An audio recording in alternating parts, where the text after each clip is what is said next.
Okay, it's 13:35, so I'm going to begin the meeting now. Ms Davis, are you okay if I begin? Yes, Chairman. Thank you. Hannah, are you okay if I begin? Fine, Chairman, thank you. We have received some late information this morning from Ms Davis. Is there anyone who has not had the opportunity to read that late information or who hasn't received it? Okay, nobody's indicating. So I'm going to carry on with the meeting. I'm going to read out the briefing notes as usual. I know we do this every time, but not everyone has joined the meeting before. So good afternoon, members, officers, and members of the public who are watching on YouTube. Welcome to today's Planning Committee meeting. I'm Councillor Linda Brockbank and I'm chair of the committee, and I'll be chairing today's meeting. The government COVID-19 regulations enable us to meet remotely so that we can adhere to government advice. This meeting is being live streamed on the Council's YouTube channel and will be archived for later viewing. This way of working is new to us all, so please do bear with us. So members, I'll start with some important procedural points. Please use the virtual hand button on your screen to indicate that you wish to speak and then wait to be asked. The only person who doesn't have a virtual hand is Mr. Watson. So I will need to ask Mr. Watson, as and when required, if he wants to say anything. After speaking, please turn off your virtual hand button. Please don't speak over one another. However, you may interrupt to make any procedural point of order.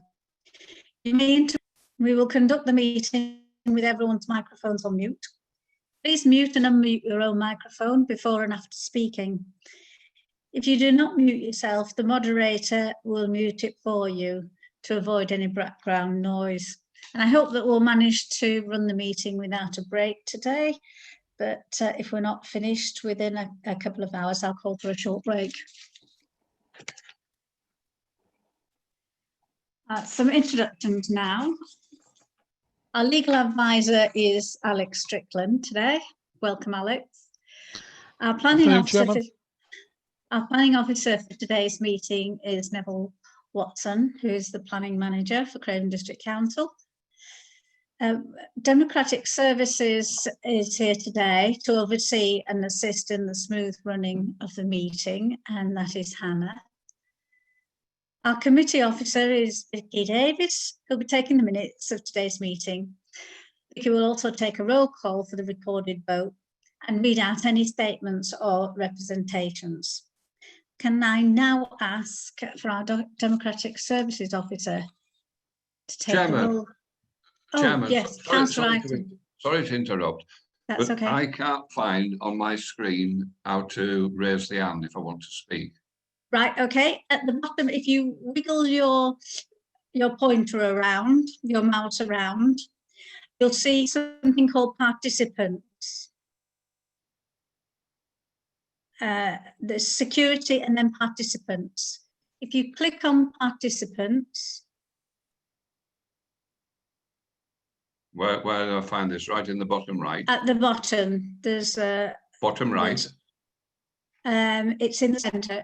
On the bottom left, you've got mute, stop video, and further along you've got to... Participants, right? Yeah, click on participants. Yeah.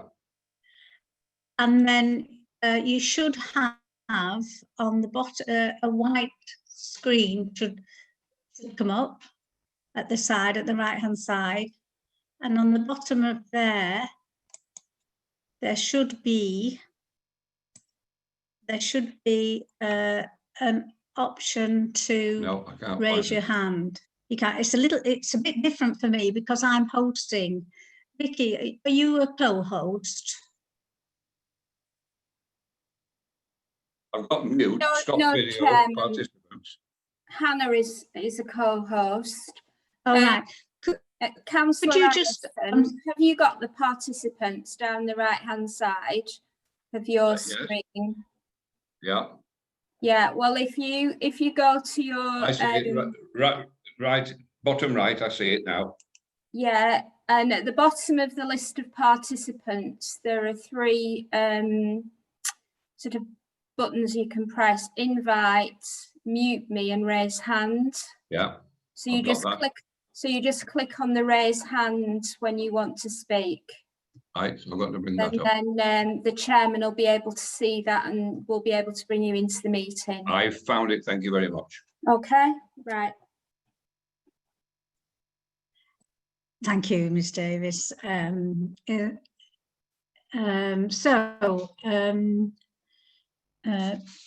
Would you like to take a roll call, please, Ms Davis, of who is present?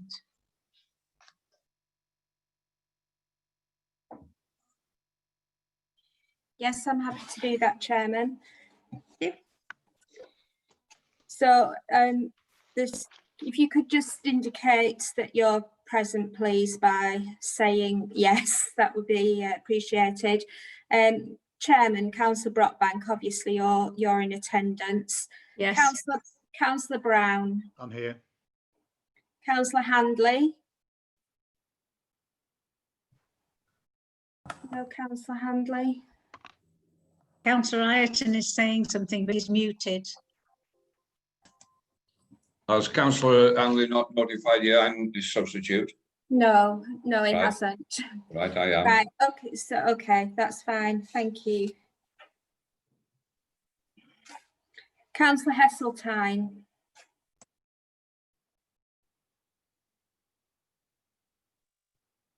Councillor Heseltine, can you confirm that you're with us, please? Needs to unmute. Yes.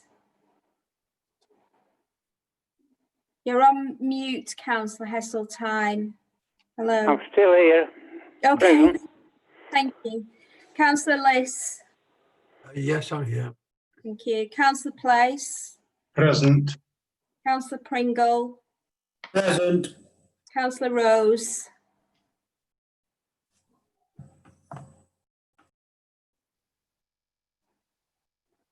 Councillor Rose, could you just unmute yourself and...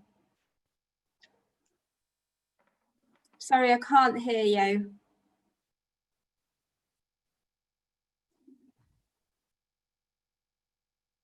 I think you may have the sound down on your computer, Councillor Rose. Not the mute button, it's the sound on the computer.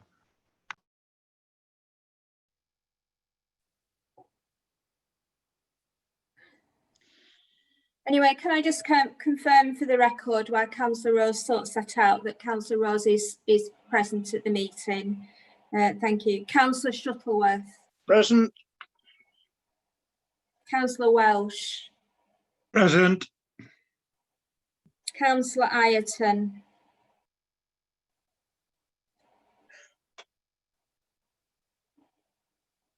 Present. Thank you. And Councillor Whitaker. Present. Thank you. Thank you, Chairman. Thank you, Ms Davis. Hannah, could I ask you to get if you could get someone to help Councillor Rose, please, with her. She's unmuted, but we can't hear her. Absolutely, I'll make a call, no problem. Thank you. Meanwhile, we'll carry on with the meeting. Councillor, okay. Right, so we now move on to the agenda, which is the first part of the agenda are dispatches. Sorry for interrupting, Chairman. Can I just give that we do have apologies from councillors Morell, Sutcliffe and obviously Handley, which I've just found out about. And we've got substitutes of Councillor Ireton and Whitaker. Okay, thank you. Thank you very much, Ms Davis. So now we move on to confirmation of minutes.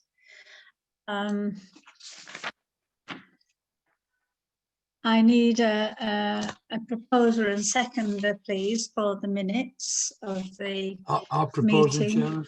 I'll second them, Chairman. Thank you very much. All in favour, would you raise your blue hand, please?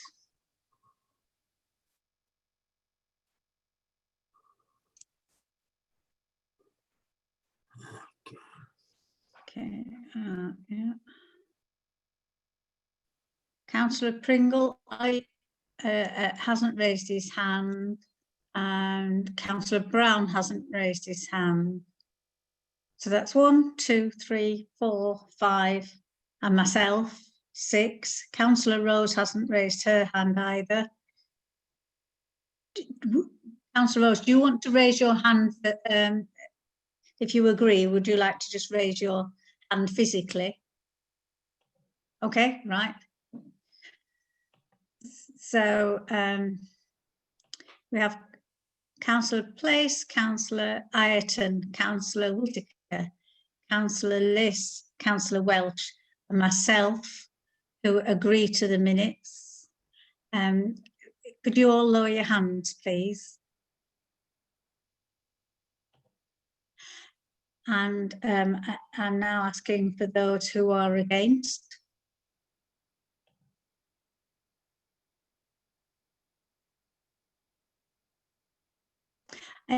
Any abstentions?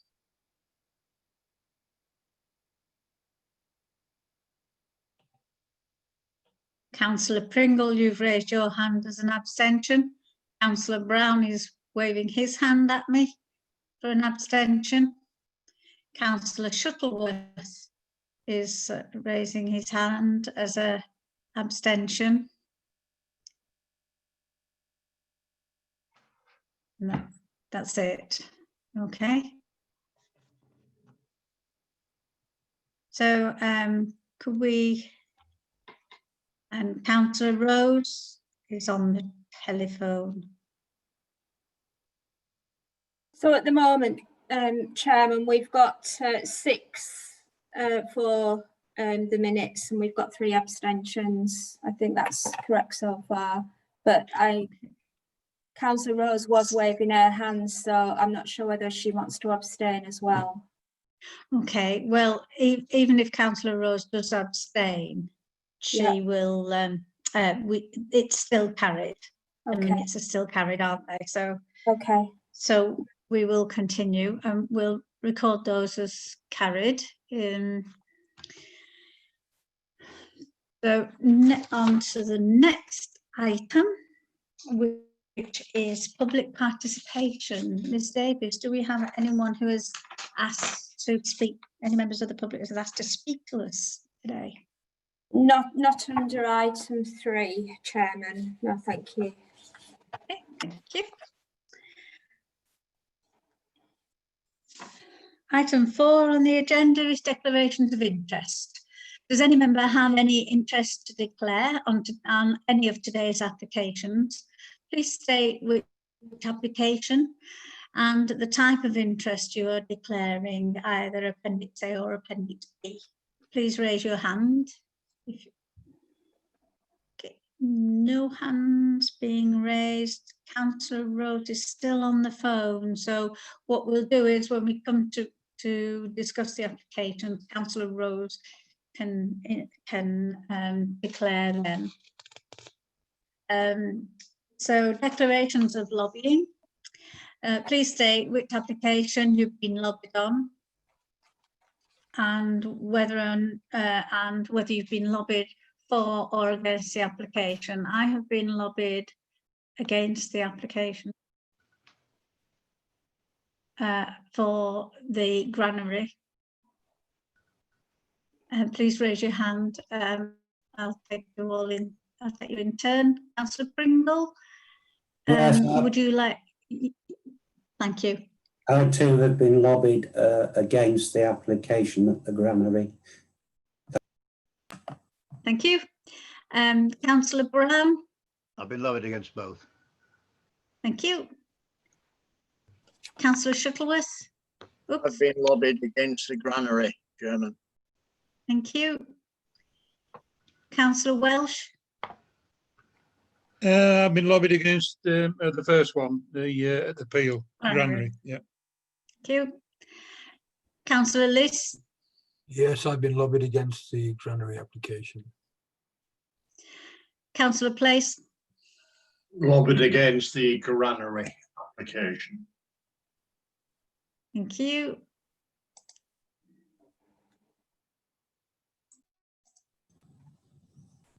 That's it. And Councillor Rose is still on the telephone, so I'll have to continue, I'm afraid. So the next item on the agenda is item 5, the schedule of funds, and we are going to ask. I'm going to ask Mr. Watson to give us the officer's presentation, and then we'll go to the debate and after that. So the first application is 2019/20611/FUL. And this is, the applicant is Wellock Property Limited, and the address is the Granary Peel at Hellifield. And this also includes the list of building consent application of 2019/21182/LBC. Mr. Watson, if you'd like to take us through your presentation, please. Thank you. Chairman, before you go, I've got Yes. my hand raised for a declaration of Oh, sorry. You've got, lobbying. Is it not showing? I'm sorry. Yes, it was showing. I'm sorry. I missed that. Ms. Davies, could you record Councillor Ireton's, please? He's going to speak. I've received several emails regarding this application, Chairman, but I wouldn't think any of them are directly lobbying me for support or against it. But I want to make it aware that I have received several emails regarding this application. If that could be recorded, thank you. Very much, Councillor Ireton. Ms. Davies, did you get that? Yes, I did, Chairman. So you've been lobbied neither for or against, but you've just received some emails. So we'll record it in that way. Thank you. Thank you, Chairman. Thank you, Ms. Davies. Right. Mr. Watson, I'm sorry. Would you like to go ahead now if you're ready, please? Chairman, I seem to have a problem that I opened up the PowerPoint presentation and I succeeded in losing it. I can see it.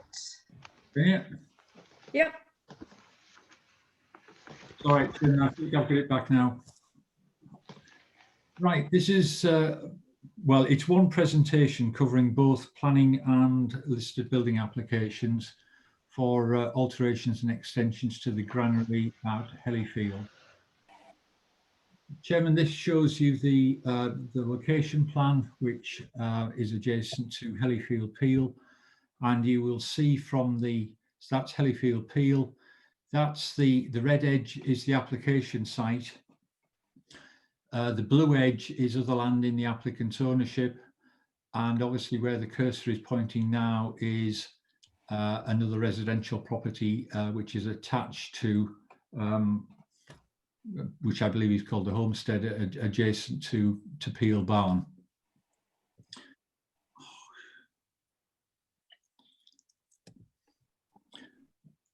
Chairman, this is a photograph showing you the range of buildings. That's a photograph from effectively the south looking north to the range of the granary, with a two-storey element with a pyramidal roof where the cursor is showing at the moment. This is a view from the, effectively, this is the western end of the granary building, single story with a number of openings in it. And that's the eastern end of the granary building, which the two-story element with the pyramidal roof and the adjacent residential property at the point where the cursor is showing now. This is a view from inside what I'll call the courtyard. This is the south elevation, and this photograph is taken looking in a northeasterly direction. This is a view again from what I'll call inside the courtyard, looking effectively due east. This is almost towards the end of the southern end of the site, with Hellyfield Peel in the background at the point where the cursor is showing now. This shows a plan of the red elements are the elements that are to be demolished for the purposes of conversion and extension. You'll see that there are a number of internal alterations, removal of doors, some internal corridors in the building. And this shows you the roof plan. So what you've got is, that's the granary building with the pyramidal roof. That is going to be a new structure on the site of buildings that were formerly on the site. And to the south of it is a new glass house stroke greenhouse, which was on the site of historically buildings shown on that site did have glass houses in that location. This shows you the layout plan. So ostensibly it is conversion of that element to the building, with an extension providing a lounge, kitchen, living and dining area, carports at the southern end, the greenhouse in that location, and that is the position of the kennels and gymnasium. This elevation shows you the internal, so that's the north elevation, which is the one potentially that you would drive past to the residential properties marked by the cursor there, and the peel is off to the left. That isn't shown on this drawing, but it is to the left of it. So that's the north elevation. That's the south elevation internally to what I'll call the courtyard. That's the kennels and gymnasium new structure. These are the east elevations, so that this is outside the site looking towards the proposed development. That's an internal courtyard elevation, showing the position of the kennels and granary. And that is the west elevation, effectively viewed from the courtyard looking east. And that's the west elevation looking towards the entrance gate. So that's where you would access the site by coming down the back of what is the current property known as Keeper's Cottage.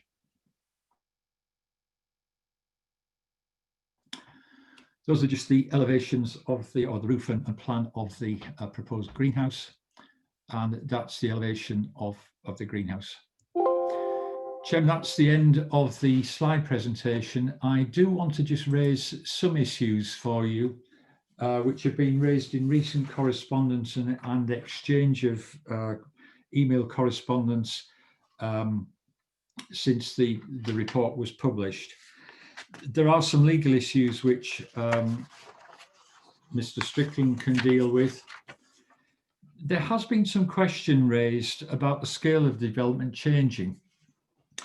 I've double checked all the information that is available to us, and the scale of the development has not altered since the development was actually, or since the application was submitted last July. So the footprint of the building is identical to that was submitted last July. What has changed, obviously, is that there are design issues and alterations that have changed, and that's something that you know, we can discuss later on. The issue over heritage advice is addressed in the report, and I don't wish to and don't feel it necessary at this stage to go into that, but we'll answer any questions on that. But there has been multiple consultations on the application, as it has been varied and amended during the course of time, including full consultations with Historic England and also with the council's own heritage consultant. There was also an issue of about, which is referred to in the officer report in paragraphs 3.2 and 3.3 about the planning history to the site.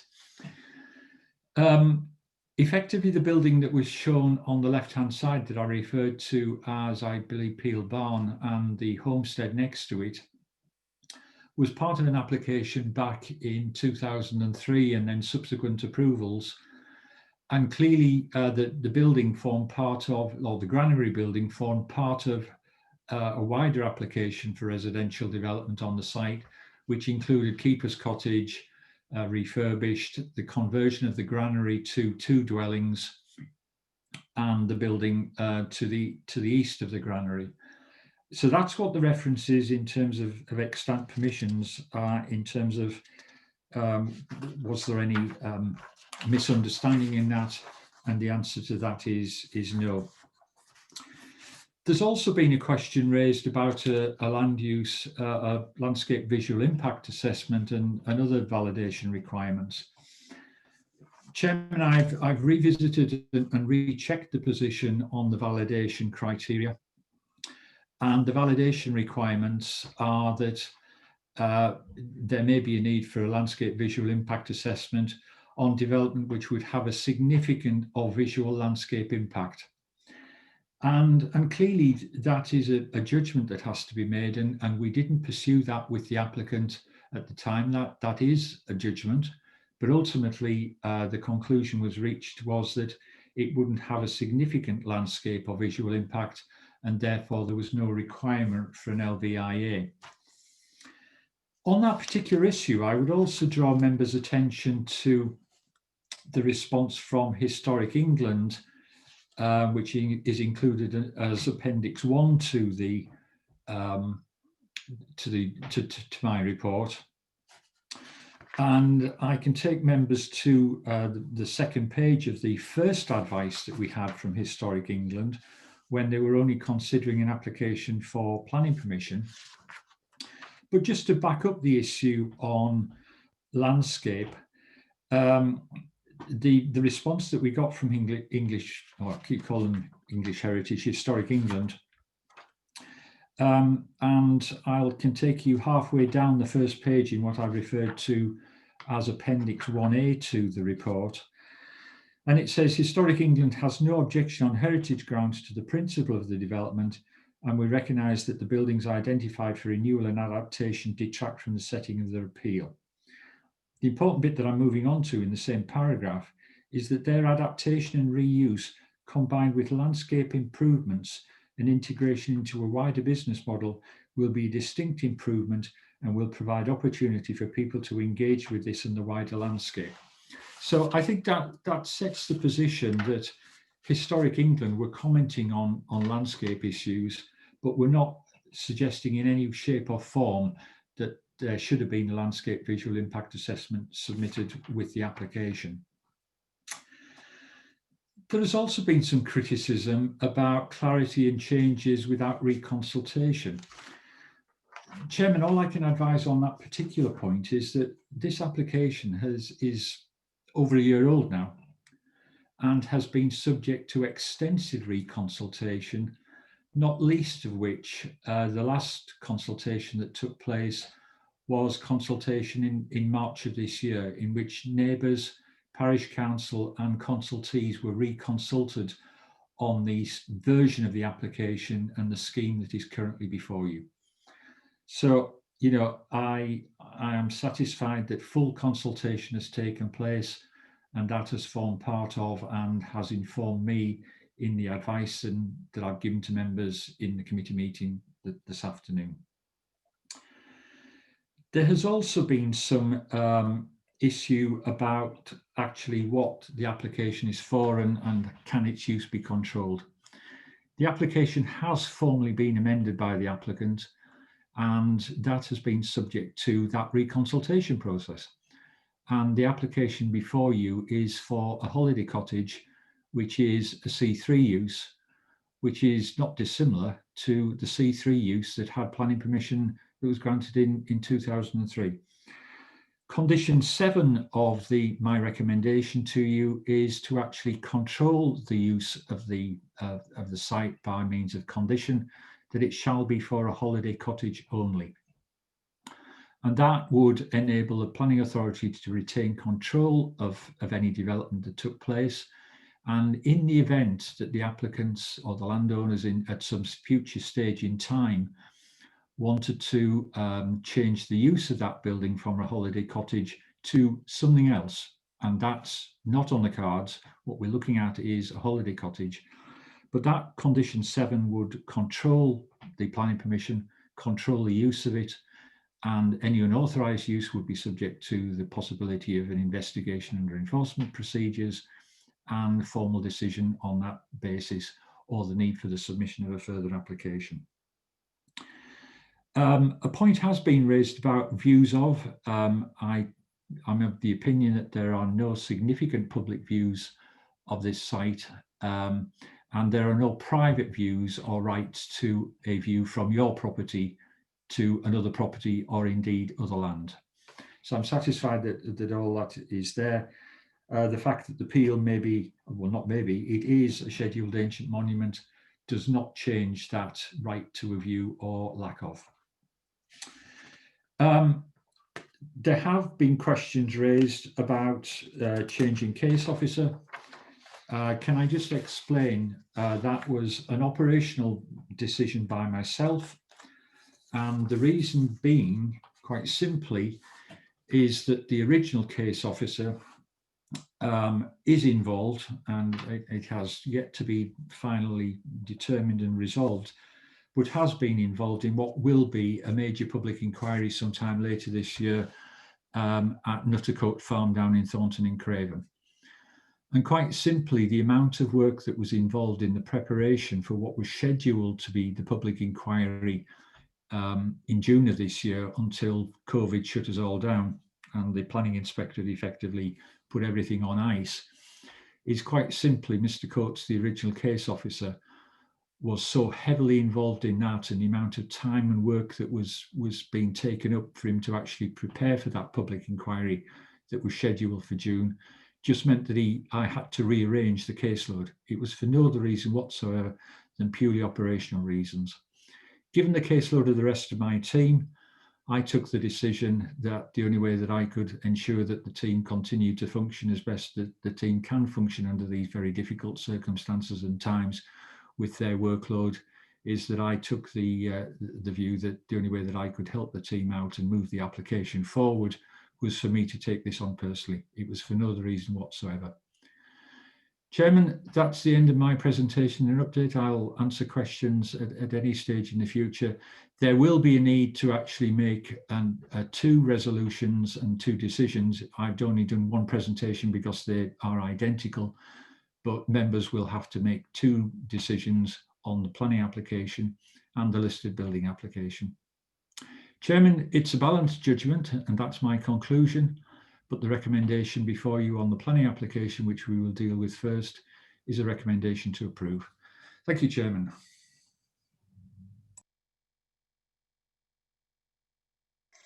Thank you very much, Mr. Watson. I have Mr. Strickland, our legal advisor, who would like to speak. Mr. Strickland.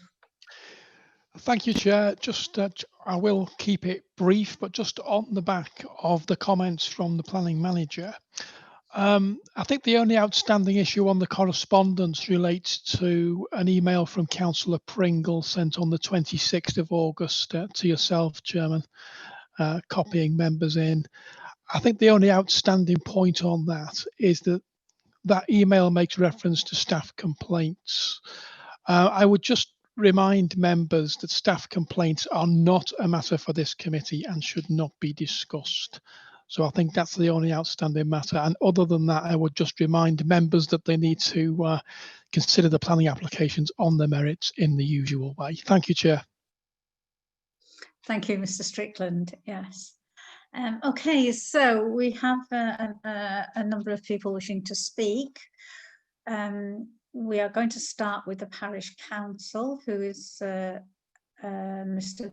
Brian Hugill. I hope I've got that correct. I'm sorry. Who's the chairman of Hellifield Parish Council now? And I have a note here to say that Democratic Services are going to read that out. So, Ms. Davis, are you? Is that correct? Have you got a statement from Mr. Hugill, and you're okay to read that out now? Yes, I have, Chairman. So if you just bear with me, I will read it out, and I shall time myself as well. But it isn't a particularly long statement, so it should be well within the 5 minutes.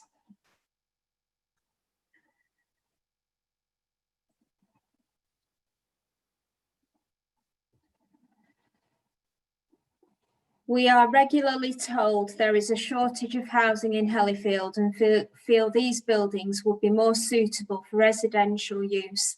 They would make lovely homes for someone. As it stands, we think this application is an inappropriate development next to a scheduled ancient monument and will cause harm to the setting.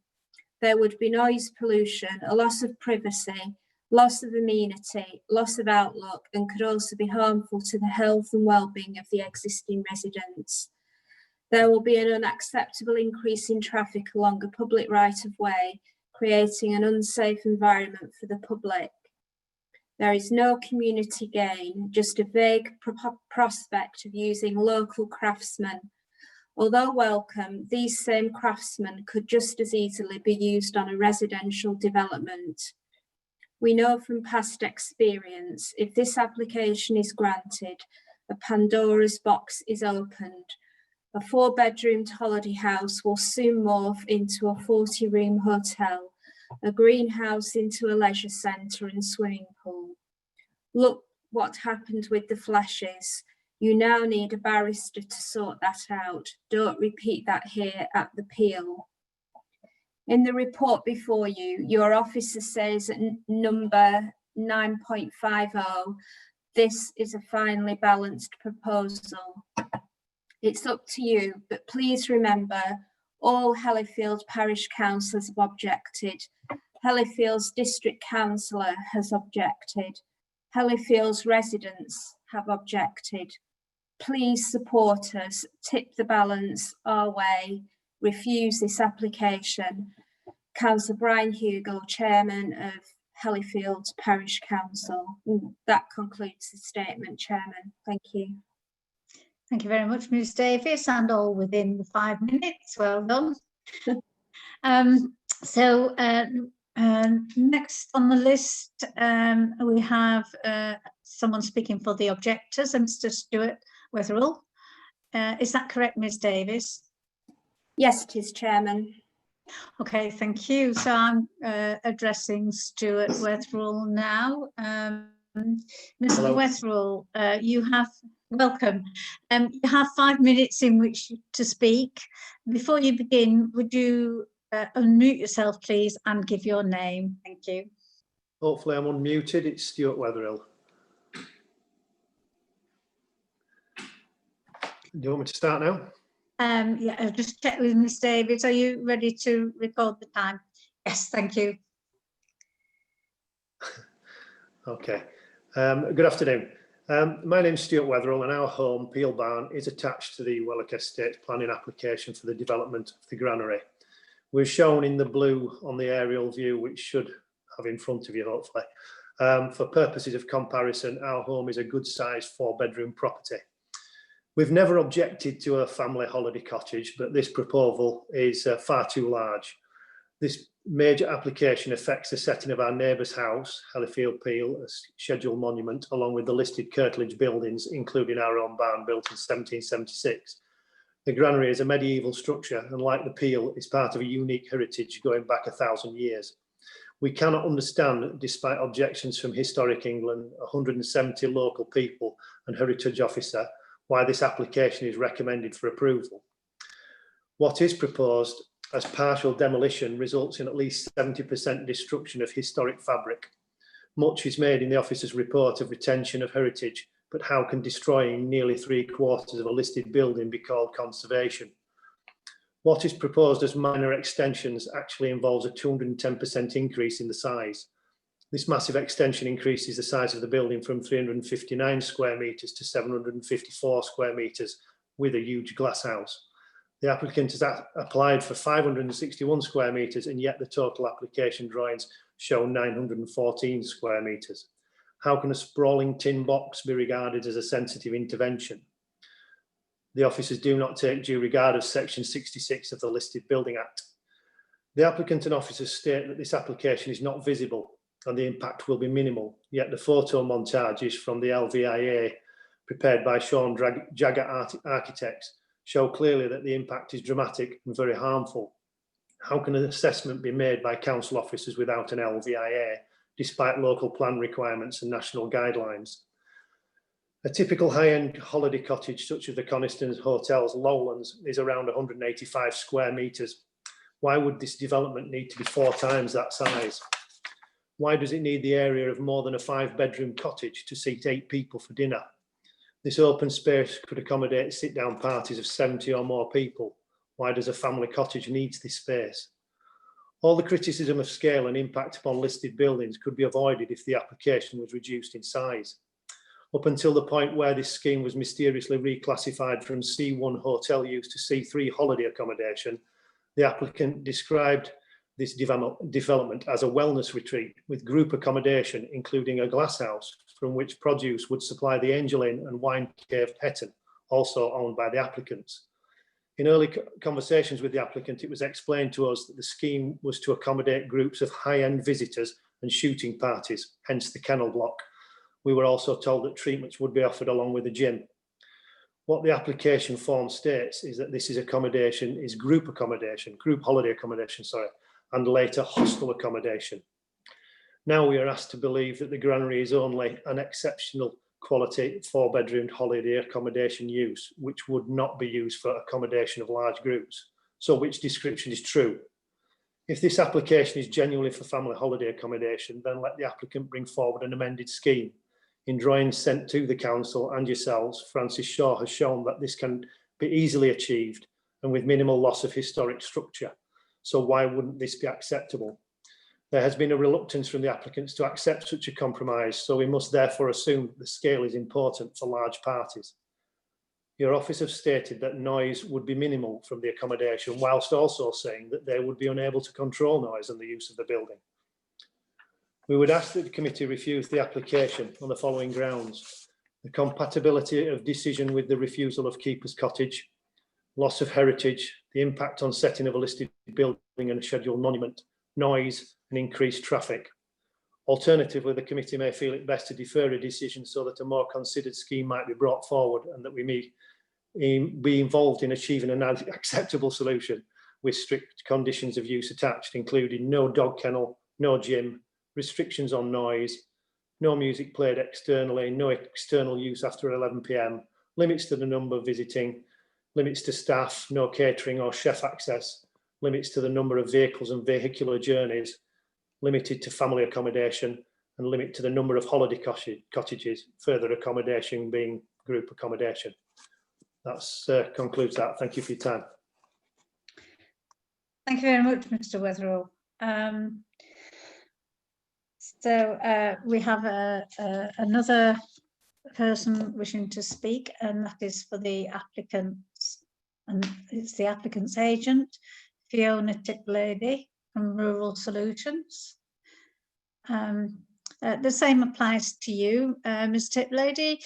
You have 5 minutes in which to speak.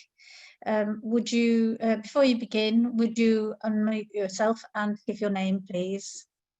Hello, this is Fiona. Can you hear me? Yes, thank you. Thank you. Firstly, I'd like to do a brief introduction, then I'd like to go on to say what the scheme is, its impacts and a summary. The applicants, Joe and James Wellock, are local residents who are investing in the locality to provide sustainable development by providing high quality accommodation and reviving community facilities such as the Angel in Hetton. Joe and James are passionate about ensuring that they employ local people in all their activities, invest in the skills of their employees and use local suppliers at every opportunity. The recommendation by your officers to grant planning permission and listed building consent is welcomed. These recommendations are made subject to the attachment of conditions, and those conditions are the use of the building as holiday accommodation C3 use, the details of various materials to be used to construct the extension. These conditions give the local planning authority full control over the proposed development and are agreed to by the applicants. Your officer's report confirms that the proposals before you accord with policies of the newly adopted local plan and the requirements of the National Planning Policy Framework. As such, planning permission and listed building consent should be granted. The proposals replace the extant planning permission which exists on the site. That extant planning permission is to convert the existing buildings at the granary into 3 C3 uses. That's 3 times C3 use. Each of these properties has its own garden with parking provision for units 1 and 2 provided to the rear of the existing granary buildings.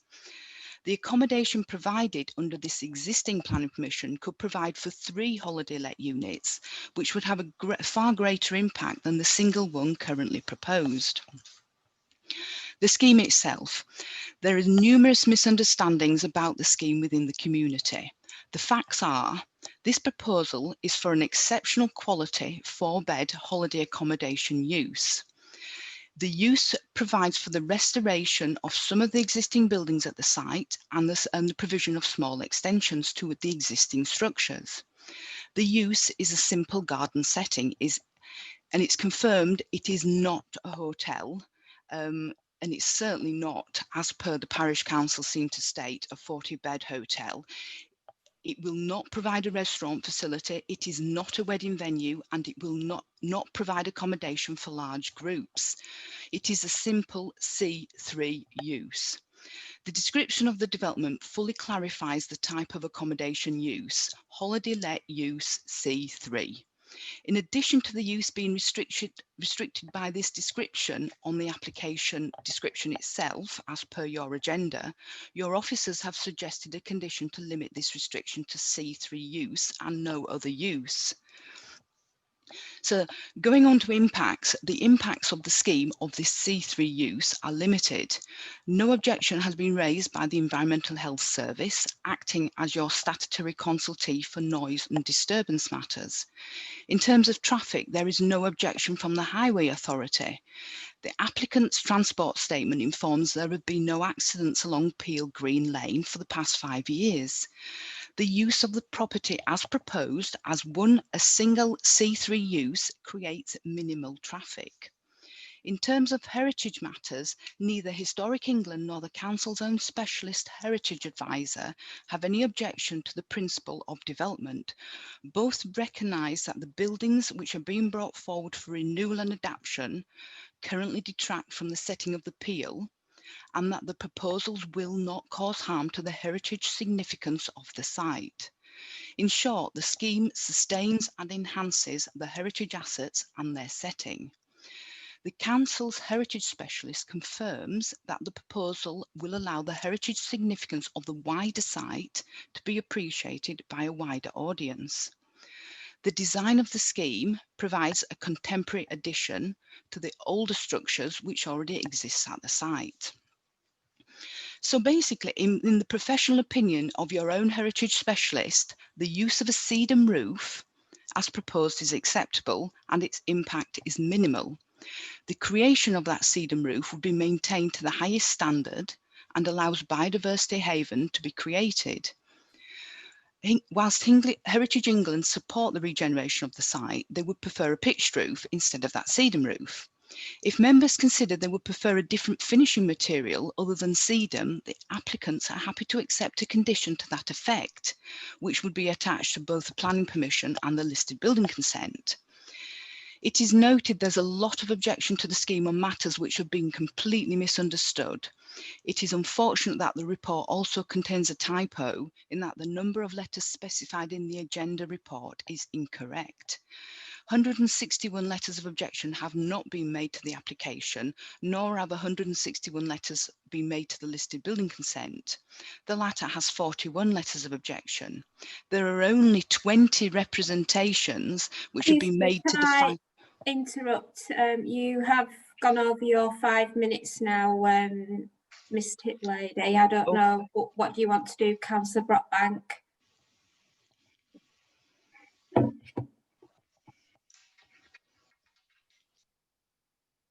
Councillor Brockbank, you're mute. Thank you. Okay.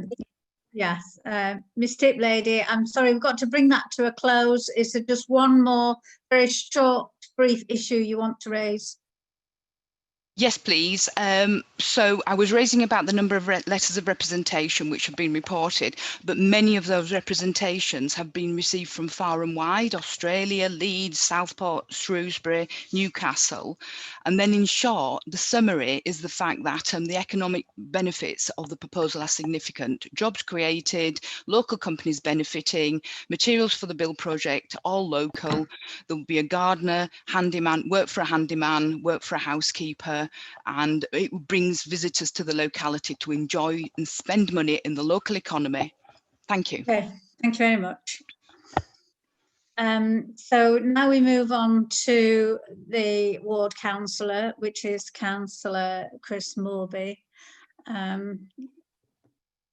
Chris Morby, you have, well, as long as you like, really, within reason. Thank you. Good afternoon, Chairman, members and officers. Thank you for allowing me to make this presentation. Thank you, Neville, for giving such a comprehensive report. Yet another controversial application for Hellifield. I'm getting a bit fed up of these.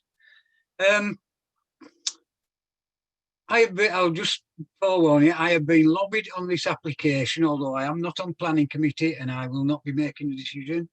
I've been lobbied on this application from the objectors and members of the public, but I must emphasise that I have not been lobbied from any organised groups.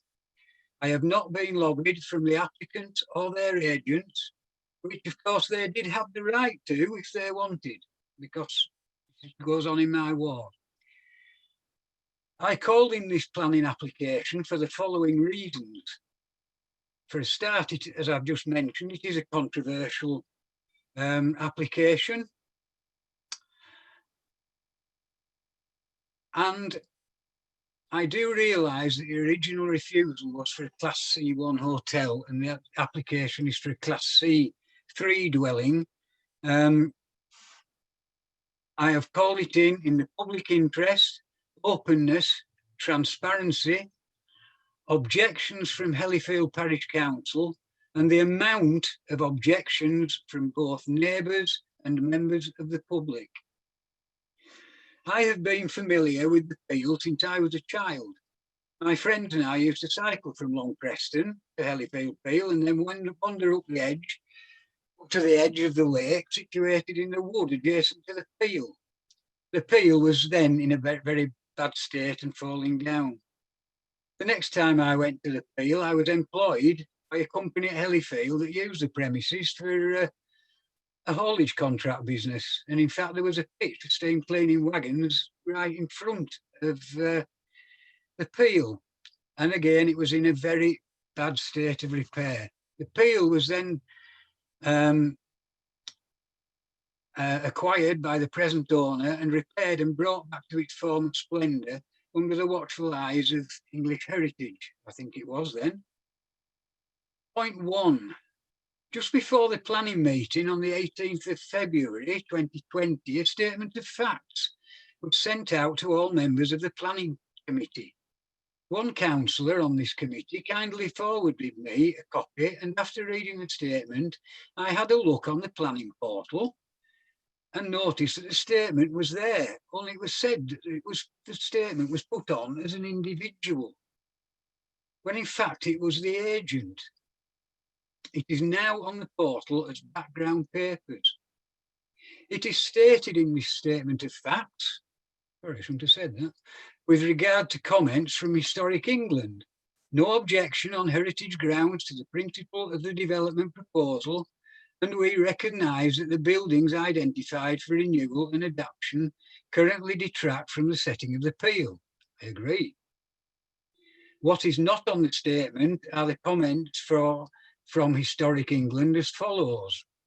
Whilst we accept that adaptation and reuse of this redundant structure is desirable, our concern relates to the suggested introduction of an extension with a long flat sedum roof to the rear of the granary. We consider that the use of such an urban style and form is inconsistent with the agricultural and estate character of the complex. We continue to recommend single pitch form using traditional material should be implemented, as the agent has commented. Also from Historic England, which I think is more important, the size of the sedum roof extension also raises the question of the scale of the adaptation. When taken in conjunction with the extension on the south elevation of the granary, the volume of the granary is extremely generous for the suggested 8 residents and may even be larger than the volume of the peel per resident. Questions of overdevelopment therefore also arise, and the concern here is that a larger granary challenges the existing hierarchy of the peel and its associated buildings. I will come to this point again shortly. In a letter from Hinchcliffe Heritage to David Coates, dated the 18th of February 2020, although I am supportive of the principle of the proposal as it will secure investment in the repair and maintenance of the buildings, I consider that the details of the proposal will cause less than substantial harm to the heritage significance of the buildings, for the reasons explained in my last heritage advice, dated the 12th of the 12th, 2019. As such, I consider that the proposals will harm the authenticity, appearance and significance of the buildings. I consider that the heritage benefits do not outweigh the heritage harm. I have suggested improvements to the proposals which would reduce the harm and make them acceptable, but the applicants have not shown a willingness to make these improvements. I therefore maintain a recommendation that the applications be refused. The curtilage and buildings at the time of the report dated 2/12/19 were in question as to whether it was listed buildings. I will now move on to the next report from Hinchcliffe Heritage, dated the 31st of the 3rd, 2020. I pick up on the following point. On page 7 it states, in my previous heritage advice, I recommend that the roof structure, fireplace, surround and water tank should be returned in situ and restored to preserve as much authenticity and integrity of the historic building as possible, and to add depth to the visitor experience and ultimately the value of the proposal. Although the revised plans are annotated to show the retention of the fireplace, there is no such annotation or drawing to confirm that the roof structure in the 2-storey element or the large water tank will be retained. I consider that these are important parts of the building and that without confirmation that they will be retained, there is some ambiguity about their future. I therefore consider that their retention should be confirmed. I may be wrong, but I have not spotted, and I have looked through these papers and plans, but I have not spotted where it can be seen to show any confirmation of that. In the officer's report, it states approval is subject to confirmation of the above plans. is that if there is no confirmation, how can this committee approve the plans? And also, you know, there's been a long time to actually confirm what Mr. Hinchcliffe wanted. I'll come back to the size. I've already commented, as per Historic England, about the size of the proposed works in relation to the peel itself. I'm concerned about the size of the kitchen stroke dining area. This could probably hold about 60 diners, which brings me on to comments from the planning officer. Point 9.28. It was found that a property let for a holiday use was advertised and the use for organised groups and therefore fell outside the scope of purely a dwelling use, class C3. It was found to be a mixed use of residential house and events venue. Notwithstanding this, the inspector found, this is regarding an appeal, it would be difficult to impose strict conditions to make living conditions of neighbours acceptable, and consequently the appeal was dismissed. That was an appeal for a property in another area. Point 9.29, I'll be as quick as I can. Given that confirmation has been received that the proposed use will be a holiday cottage, conditions could be attached to restrict its use solely to C3 use, as Neville has said.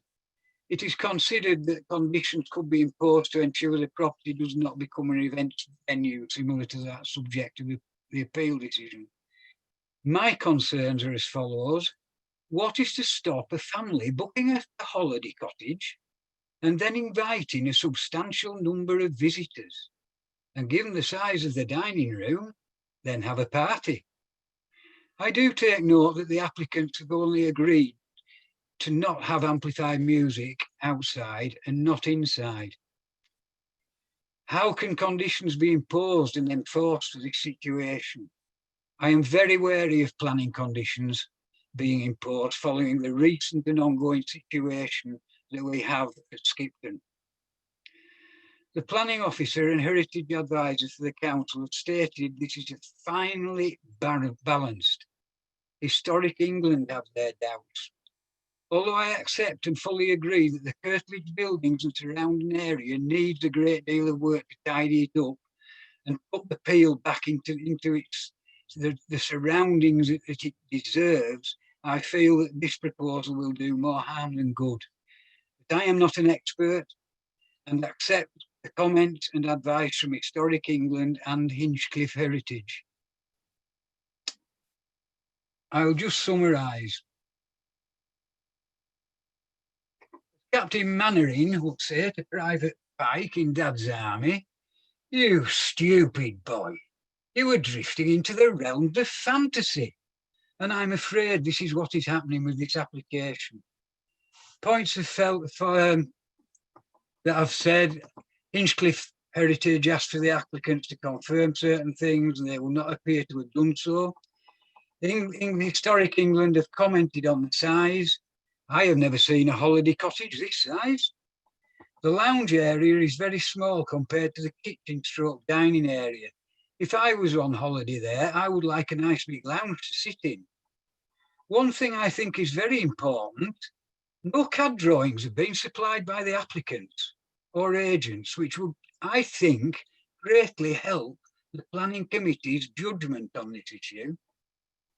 If the committee decide to approve the development, then there should be a great many conditions attached. In particular, that it remains as a holiday cottage and a restriction is put on for the amount of visitors. These are just suggestions. I am of the opinion, and I've said this on previous applications, that this could be a Trojan horse. Thank you very much, committee, for letting me speak, and I'm sorry to have taken up all your time. Thank you very much, Councillor Moorby. That was very informative, and no, it's fine. You're allowed to take up as much time as you like. So we have. I'd just like to, before we go into the debate, I'd just like to take up one of the points that Councillor Moorby raised, and that was regarding confirmation of the retention of the water tank. And And if there's anything that Mr. Watson wants to comment on regarding what we've heard so far. Mr. Watson. Thank you, Chairman. There are a couple of points that I would like to pick up on and respond to. Members have to consider the applications in front of them now. And while I understand the points that have been made by Mr. Wetherell and Councillor Moby about what it may become, that is not the issue that is in front of members this afternoon. You're looking at an application for a holiday cottage, not what it may have historically been. The other point about the scale and form of it, it does give me some cause for concern that if you have a look at Appendix 1, which is the advice from Historic England, in their initial response going back to 16th of July last year, which is Appendix 1A, they make no reference about the scale of the development.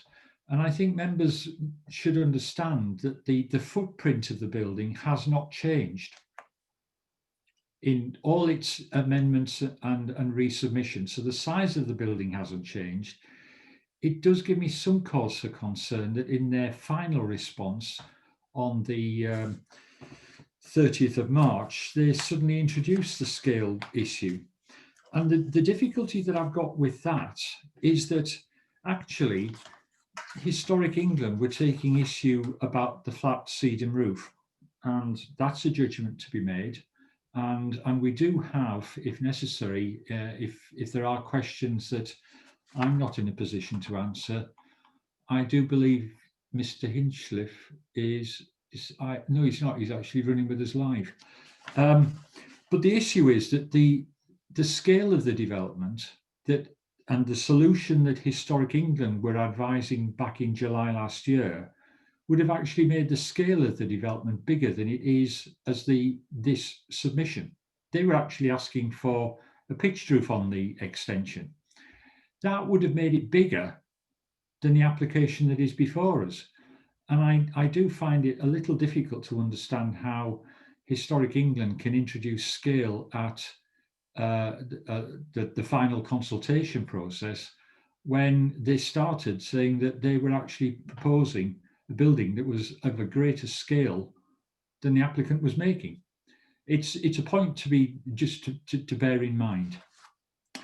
On the issue of picking up on Mr. Hinchliffe's advice, what I've done with that, and I take the point that the applicants have not submitted any further plans, but obviously what we've got is in my recommendation and conditions, the condition 2 refers to the drawing package, drawing package B, which is the top one on condition 2 that was received on the 17th of March. That introduced a number of design issues. Mr. Hinchcliffe provided me with further advice on the 31st of March, and they are covered in conditions 8 to 10. So the issue of the roof timbers being retained and the water tank being retained, that's there by condition. Details of the roof light is by condition. Installation of the windows is by condition, and the mouldings. So I think those issues have been covered. I accept that it is a balanced judgment, but members should be aware, and I would invite you to consider that you consider the application that is before you, not speculation about what it may become. You could end up with a situation, because it has been mentioned that, well, you could end up with a number of people, somebody goes and hires a holiday cottage and then invites a number of people to that event. If this was a private house, the same thing could happen. You know, that's something that realistically, a C3 use as a holiday cottage is no different to a private house. And in a private house, you could have guests visiting your house, friends visiting your your house, large numbers, any day of the week, and I've got no control over that. So just a cautionary note not to make too much of that issue about the possibility of people coming in on that front. I think that's all I want to add at this stage, Chairman. I'll happily answer any further questions. And if there are any specific questions, Mr. Hinchliffe is available to ask anything if there are specific issues that members want advice on that I would not be in a position to answer. Thank you, Chairman. Okay, thank you very much, Mr. Watson. Can I then just take up another point that Councillor Morby raised, and that was regarding an additional condition to restrict the amount of people, and I can't remember the exact words, I'm sorry, Councillor Morby, but it's regarding the number of visitors that the occupants of the holiday cottage could invite. And then they could have a sort of, I think he's alluding to a party or some sort of an event. Mr. Watson, is there any validity in putting a condition on regarding that to control that?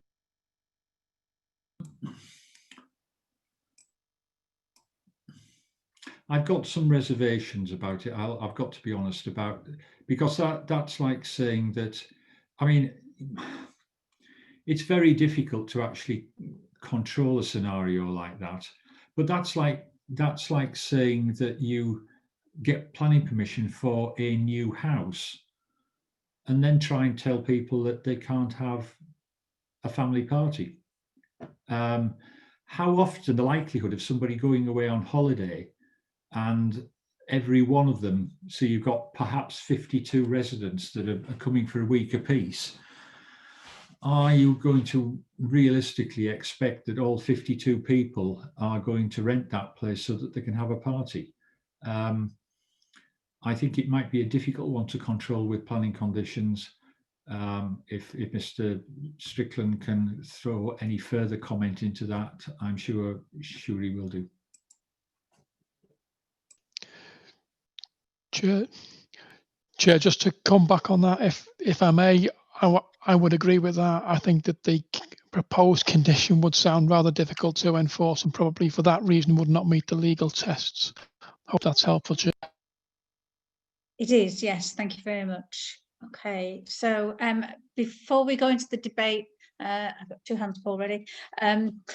Councillor Rose, I just want to check with you, has your sound come back?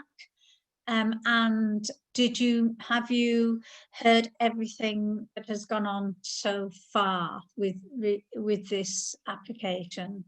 If you haven't, the reason why I'm asking is because if you have not, then you won't be able to vote, eligible to vote.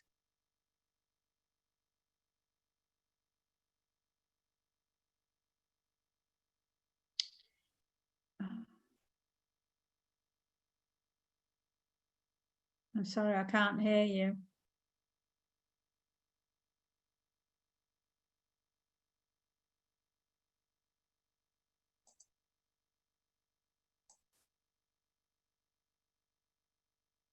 Councillor Rose, is it me or is it you who's frozen?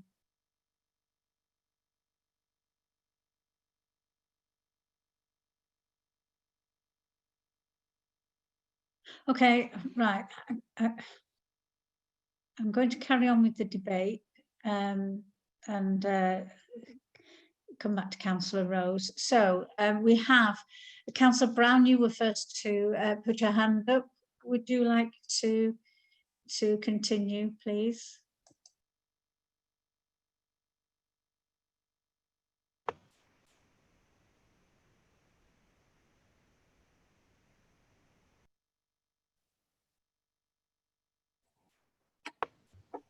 Yeah, okay. I think Councillor Rose indicated she could hear but couldn't speak.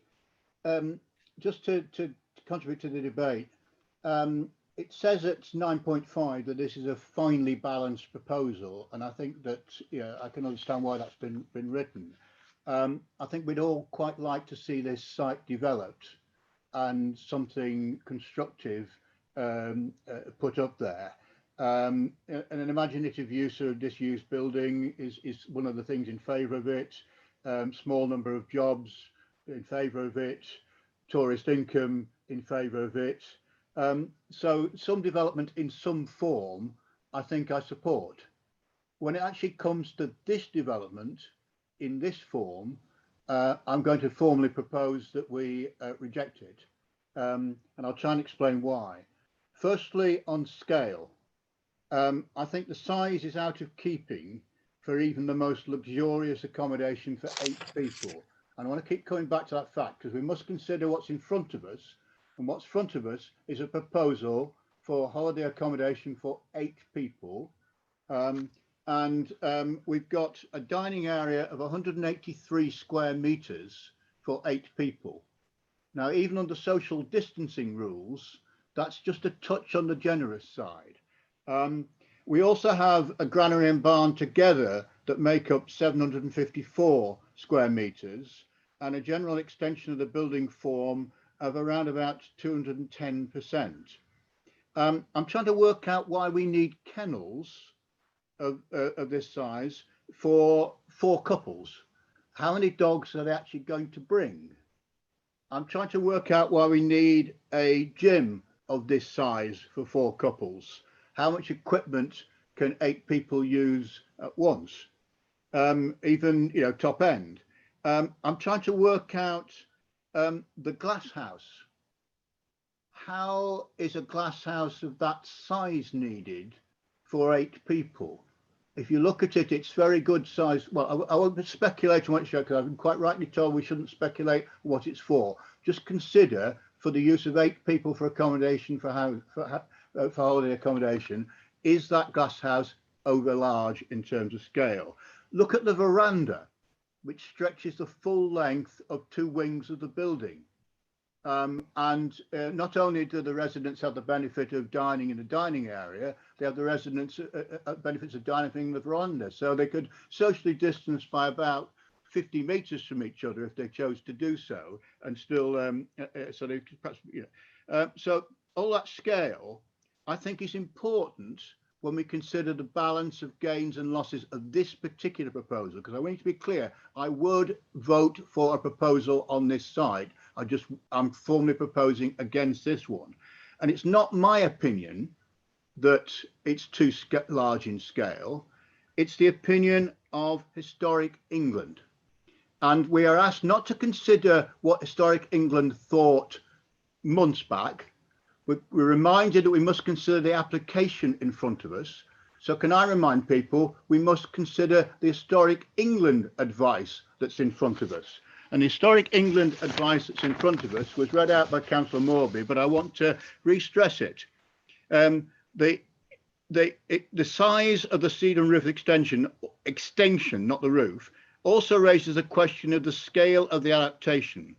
When taken in conjunction with the extension of the south elevation of the granary, the volume of the granary is extremely generous for the suggested 8 residents, may even be larger than the volume of the Peel per residence. Questions of overdevelopment therefore also arise, and the concern here is that a larger granary challenges the existing hierarchy of the Peel and its associated buildings. Now, as far as I can see, every heritage advisor agrees that we must look at the complex as a whole, and we must consider the impact of this on the complex as a whole.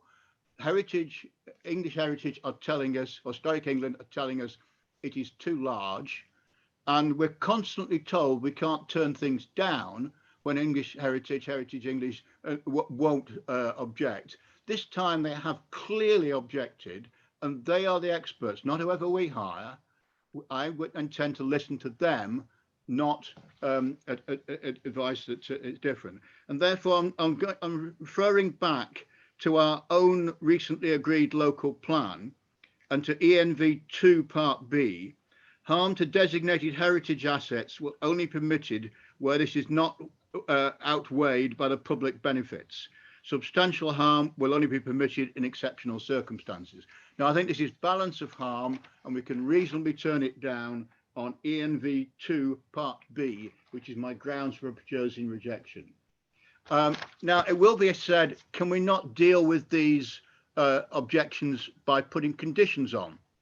But we've heard from Mr. Watson that we can't impose reasonable conditions, that it would be perfectly reasonable for a private resident to invite people, and therefore it's perfectly reasonable for people who are staying in accommodation as guests to invite people. We can't control by a reasonable condition, and if we can't control by a reasonable condition, our only option is rejection, and that's why I'm formally proposing it.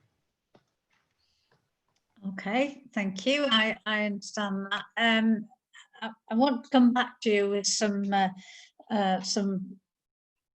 firm words for your refusal, but in the meantime, do we have a seconder for that proposal, please? I'll send him. I'll second it. Councillor Welsh, you're seconding it. Yes, thank you. Okay, seconded. Right, okay, we have Councillor Pringle who wants to speak. Councillor Pringle, do you want to unmute yourself wherever you are? I've lost you. You've moved. Oh, there you go. Thank you very much, Madam Chairman. Thank you for the opportunity to speak. I think Councillor Brown's hit the nail on the head. I don't think there's anybody on this committee who will have a problem with something going on there. The scale of this is just all wrong. I think we need to be very careful about being clear what we're turning down. I think the dining room is a ridiculous size. I tend to agree that we shouldn't be building a house with a gym over it to put dogs in. And I tend to agree that the greenhouse isn't something that we should be passing, because if we pass that on a site where there hasn't been a greenhouse for many years, in fact, Councillor Morby confirmed that it used to be a lorry park since it was a greenhouse, we'll have every farmer in England who ever had a barn in his field once upon a time coming to us and saying, oh, there was one there 100 years ago, I want to rebuild it because you let them build a greenhouse at Hellifield. So we need to be very specific. But the key to this is Historic England, the statutory people are saying no. Let's follow their advice. I think the consensus will be to turn it down. And let's be very, very careful about what we bring back, because these objectors aren't silly people. We get threatened with costs at every planning committee meeting. This is the most serious threat of costs against Craven District Council that exists, because judicial review is very, very expensive. Let's be very careful about how we proceed. That's all I'm going to say, but if nobody else seconds it, I think it's already been seconded. Yes, it has. Yeah, it has. Thank you. Thank you. Thank you anyway. Okay, I'm sorry, Councillor Welsh and Councillor Ireton, you both got your hands up, and I don't know who had their hand up first. Whichever one of you. Yeah. It was Councillor Welsh, Chairman. Oh, thank you, Councillor Ireton. Councillor Welsh, would you like to? Thank you, Madam Chairman. I've sat here making various notes, listening to all the proceedings, and Councillor Brown put it across very well. I must have said it isn't often I agree with him, but it must be a serious problem when we actually do agree on things. And it's a few notes I've just made. I mean, there's one thing that always annoys me about these applications, where there's no regard for the neighbours at all. Might be wanting to expand their operations, but yet, you know, that doesn't take them into consideration. I agree. Why would you want some kennels? I mean, I'm an animal lover, but dogs bark and make a noise when they're in different environment and put in a cage that they're probably not used to when they're used to running around freely. So there's going to be an awful lot of noise. And if you notice where there are kennels in Craven, they're not in a residential area. The gym I find a bit strange as well, like I say, for a 4-bedroom holiday cottage. And the noise and disturbance, obviously, from that as well. You can say they won't, but well, whether 4 cupboards will make a noise or not, I don't know. basically, a lot of it's far too large for the area. I mean, it's why you need a kitchen so big is beyond me. See, we've heard on about the other thing that gets to me is with these holiday cottages. It's all right saying yes, well, people can invite some friends round, they can do what they want. But the point being, it's usually different people every week. Now, if it was a full-time residential property, then you get on with your neighbours. You chat over the garden fence, everybody gets on, everybody creates an environment in which to live. And I think it's been shown throughout this summer with all the staycations, the noise and disturbance and littering and everything that's gone in, not only the Dales, the Lake District and everywhere else, is absolutely horrendous. And I'm only reading this, I know, I've been carried away with that. There are different people every week. I know holiday cottages in Settle where they have constant problems with the people that come different people every week. And total disregard for the neighbours. I think there's an applicant here, to a certain extent, we feel as though we're having the wool pulled over our eyes. Shooting parties, that's only for 1 month or so of the year. You don't get them in June or July. So what are these parties that they're going to, be catering for? There's comments about less than substantial harm. Well, whether it's less than substantial or not, harm is still harm. Now, there's talking about music inside, not being allowed to be played outside. Well, you can imagine the scenario, 30 degrees in 30 degrees day in the summer, with a party with music on. First thing to do is open the windows. And especially late in the evening, noise travels. Total disregard for the neighbours there as well.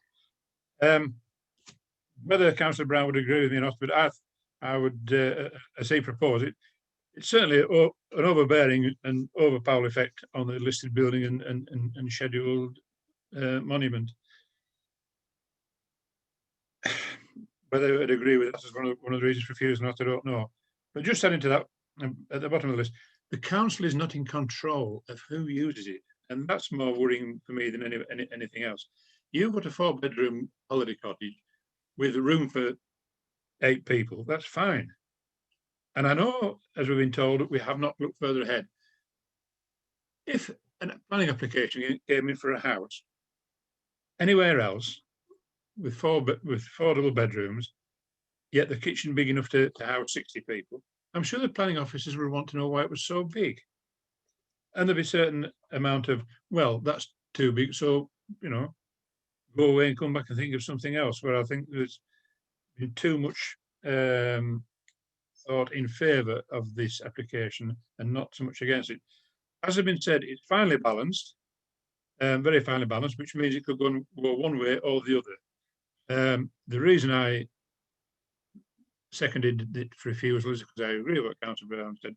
I'd like to add a bit of my own, as well as putting the more simplistic things onto it that maybe people don't realise or talk about or discuss. It is a nightmare waiting to happen. Thank you, Madam Chairman. Thank you, Councillor Welsh. Madam Chairman, can you hear Robert from Skipton? Oh, I can, yes. Councillor Heseltine, I've got... if you put my name on to speak sometime, I would be obliged. Thank you.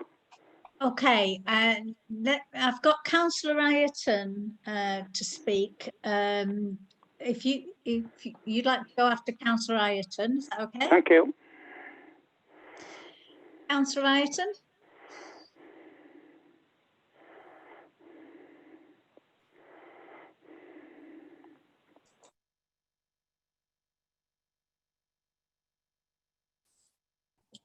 Excuse me, Councillor Ireton, you need to unmute yourself, please.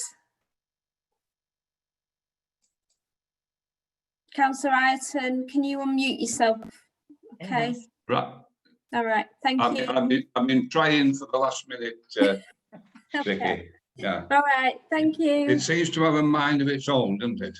It does. Yeah.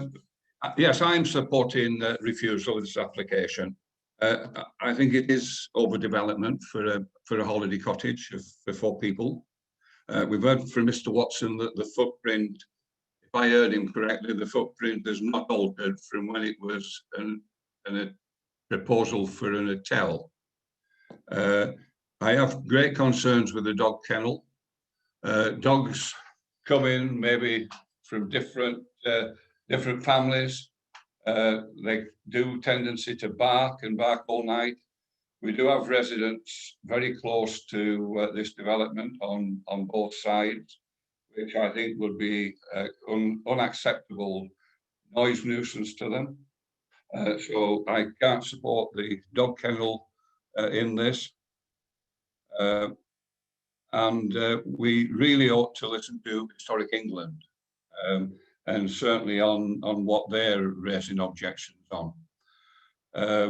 They have been consistent with their objections through the 4 correspondence that I've seen over from July or earlier 19 right through to now August, September, even 20th.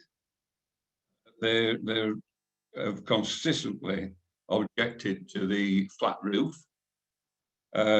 The applicant have had opportunity to amend that, but they quite clearly have not taken that up.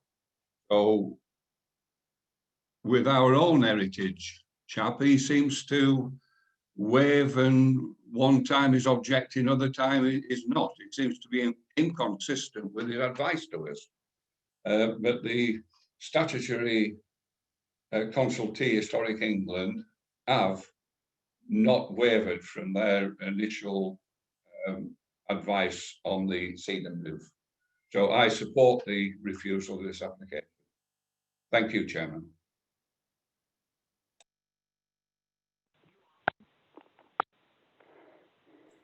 Thank you, Councillor Ireton. Councillor Heseltine.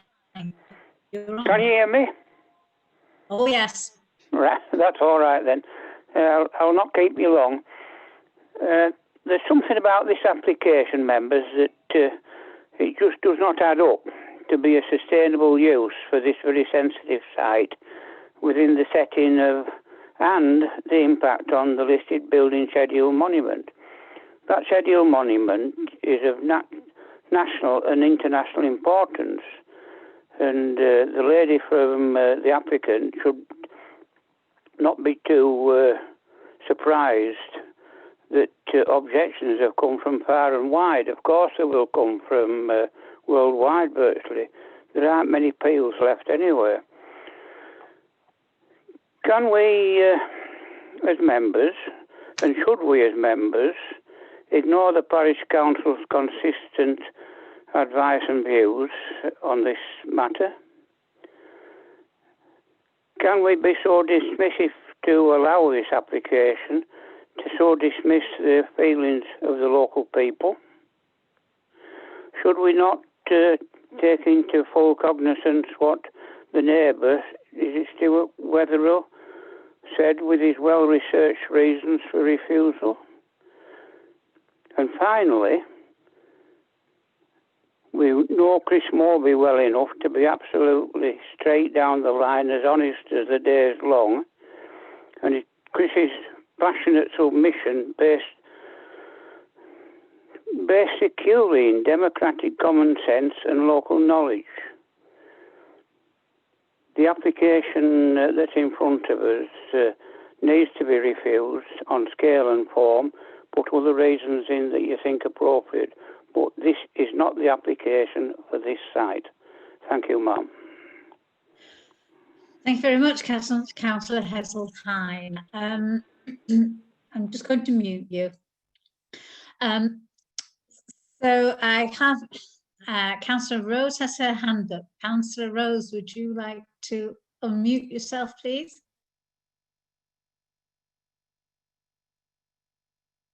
I'm afraid we can't hear you. I'm awfully sorry, Councillor Rose. I'm the only Miss Davis. What about if it seems like Councillor Rose isn't going to be able to speak to us? Is it possible that we could perhaps ring Councillor Rose and she could use the phone to for her for her comment. Do you think that would be acceptable? I think so, Chairman, if she were to put it on loudspeaker so that everybody would be able to hear it, maybe that would be technically possible. I'm not sure, but I'll try and do that. See if I think I have a I think I have a mobile. I do. Councillor Rose, if you can hear me, have you got right? Okay.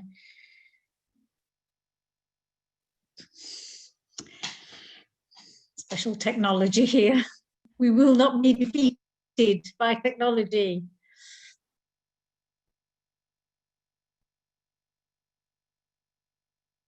Or maybe we will. Come on, phone.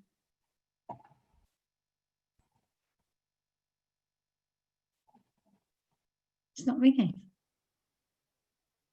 Try again.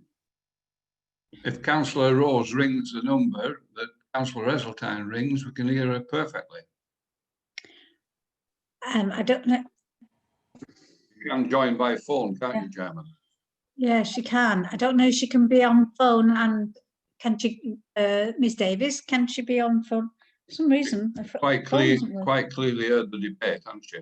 Yeah. Yeah, well, I'm not sure whether she can be on phone and on video camera at the same time, but Councillor Brown's nodding to say that that is possible. So Councillor Rose, on your joining details, where the password is, there is a telephone number underneath. And if you dial that telephone number, that will give you access to the meeting like Councillor Heseltine has.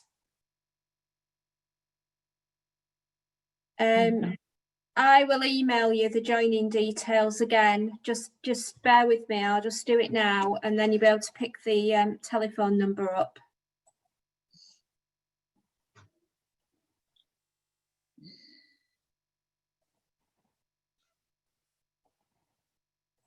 Madam Chairman, may I interrupt? I have the telephone numbers here. I can read them out if that helps.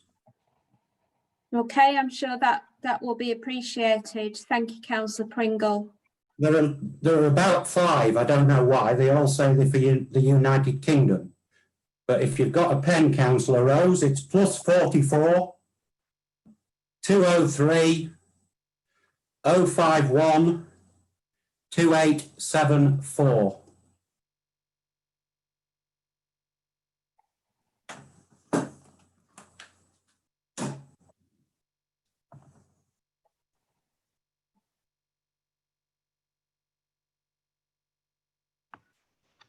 Richard, there should be a passcode for that and so on that she'll need later.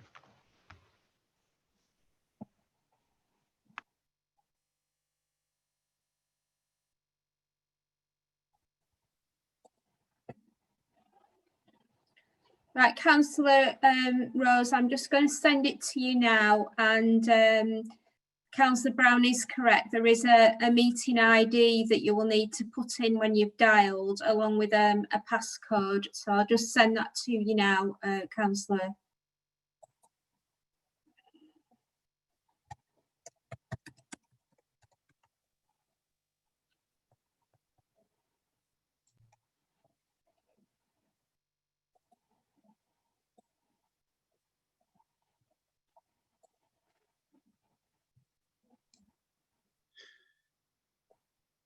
Amount of information, Madam Chairman. The sooner we're back in a big room, the better. So, Councillor Rose, I've just sent the email to you now. So if you just check your inbox, and you'll see a list of telephone numbers with a passcode and a meeting ID underneath. Councillor Brockbank, do you want to just call a 5-minute break? Yes, yes. I was just thinking, yeah, just if we can see if Councillor Rose can join us by telephone. Yeah, thank you. Could everybody make sure that they mute themselves, please? And yes, everybody's muted. It's me. Hannah, could you put Hannah, are you still there? Hannah. Hannah. Hannah. Hannah. I can't hear you. Hannah, could you put the notice up, please, to say that we're having a 5-minute break? I can't hear you.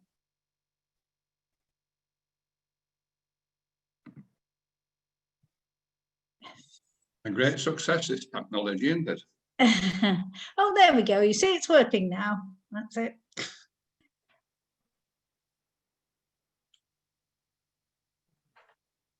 A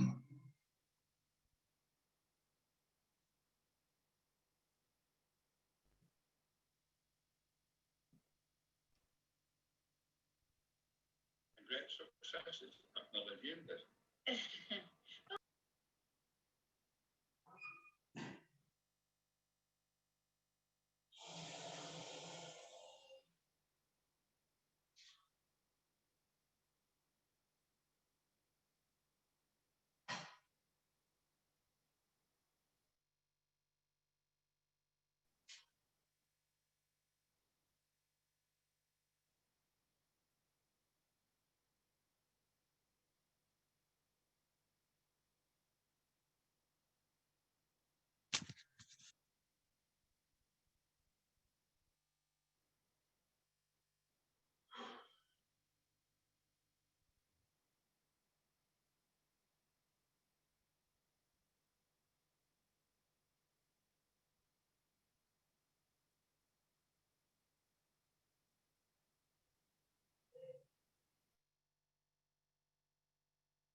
Councillor Welsh might like to notice I've put some proposed conditions on chat.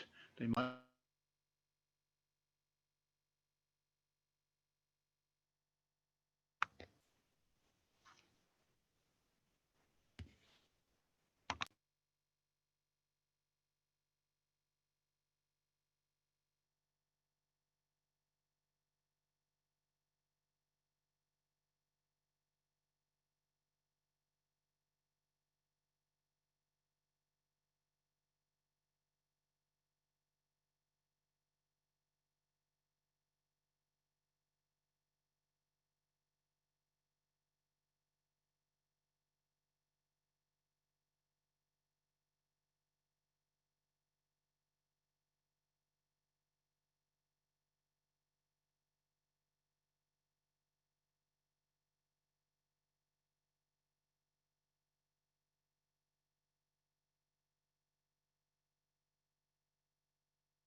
Hello. Okay, Hannah, would you like to lift the break, please? I will, Chair. One moment. Thank you. Okay. There we go. Right, Ms Davies, I have just spoken to Councillor Rose, and she is leaving the meeting. Okay, right, okay, thank you, Chairman. I'll make a note. Seem to be missing a couple of people. We'll just wait till they return.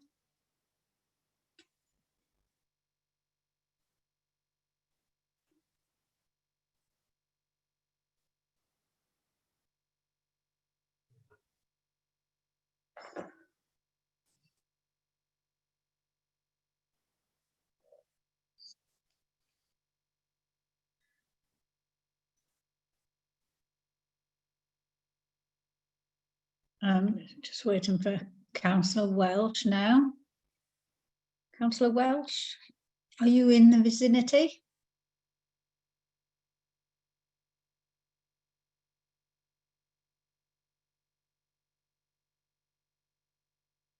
Councillor Welsh? Councillor Welsh is the seconder, so I don't really want to carry on without Councillor Welsh.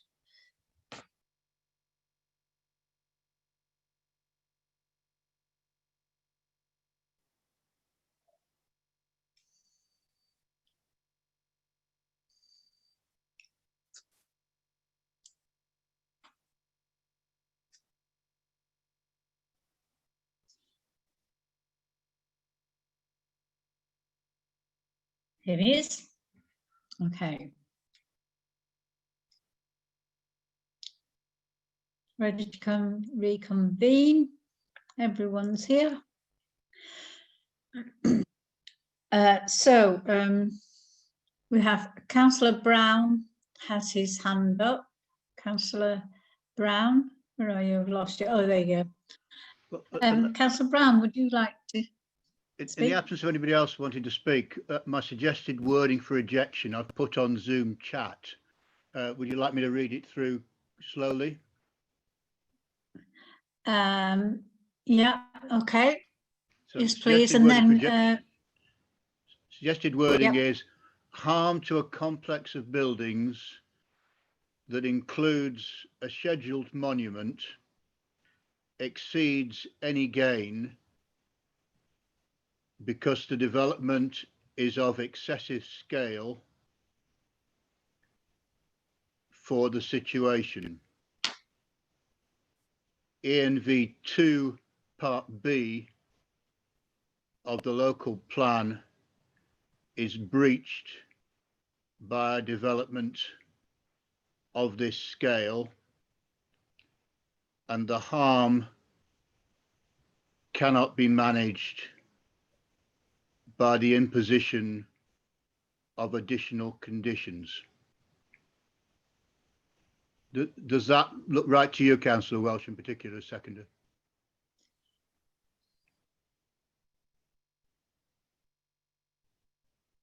That's what I was going to say, yes. Nice to be in agreement. That's going to be a first. Ms Davis, did you get that, manage to get all that down?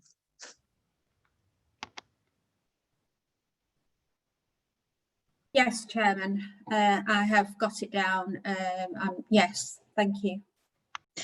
Okay, thank you. So I'm just going to ask Mr. Watson for his opinion on the reason for refusal to see if he could defend that if it went to appeal. Mr. Watson. Chairman, thank you. Clearly, it is a decision for members. With all due respect to Councillor Brown, I'm happy to reword it within the terms of how you are wanting to proceed. My suggestion would be that you include the issue. The issue of scale is obviously of concern to members, and I fully appreciate that. The slight difficulty, and I'm not going to try and persuade you or this committee otherwise, but the slight difficulty I've got with scale of it is that if we go back to Historic England's position on their advice of the 16th of July last year, is that they accepted the principle of it, but their concern is about the Sedum roof extension. Rather than actually refer to scale, which seems to have been brought in latterly in the last submission by that, the scale of the building hasn't altered. But what I can offer a suggestion to members is that you actually just slightly change the emphasis on that and reach a conclusion, which I think is what I've listened to the debate and listened to everything that members have been saying. My suggestion would be to actually refer to, by virtue of its size and design, because that will bring in Historic England's position over the flat Sedum roof. The size of it is there, and if we actually use size and design rather than scale, I am pleading planning semantics now about how we actually deal with it. But in doing so, that would enable a defence to be made on size and design, because my reservation, if you refer to scale, is that effectively Historic England were actually asking for a scale of development that was actually bigger than what was proposed. And I just want to not get drawn too far into issues of scale. But a refusal based on size and design is one that members are perfectly entitled to make a balance. My recommendation is a balanced judgment. And on that basis, if you use size and design rather than scale and use that as the reason for the harm that is being caused to the surrounding listed buildings, that's one that I think would fit more comfortably in a reason for refusal, and ultimately, if the applicants choose to do it, a defence by the council at appeal if the applicants choose to go down that route. And if members are happy to go along with that, I'm more than happy to redraft the suggestion by Councillor Brown, which I think in some respects sums up the essence of the debate that's taken place this afternoon. If you will allow me to fine-tune that reason for refusal and make sure that there isn't any conflict with advice that we've received thus far. Thank you, Chairman. Very much, Mr. Watson.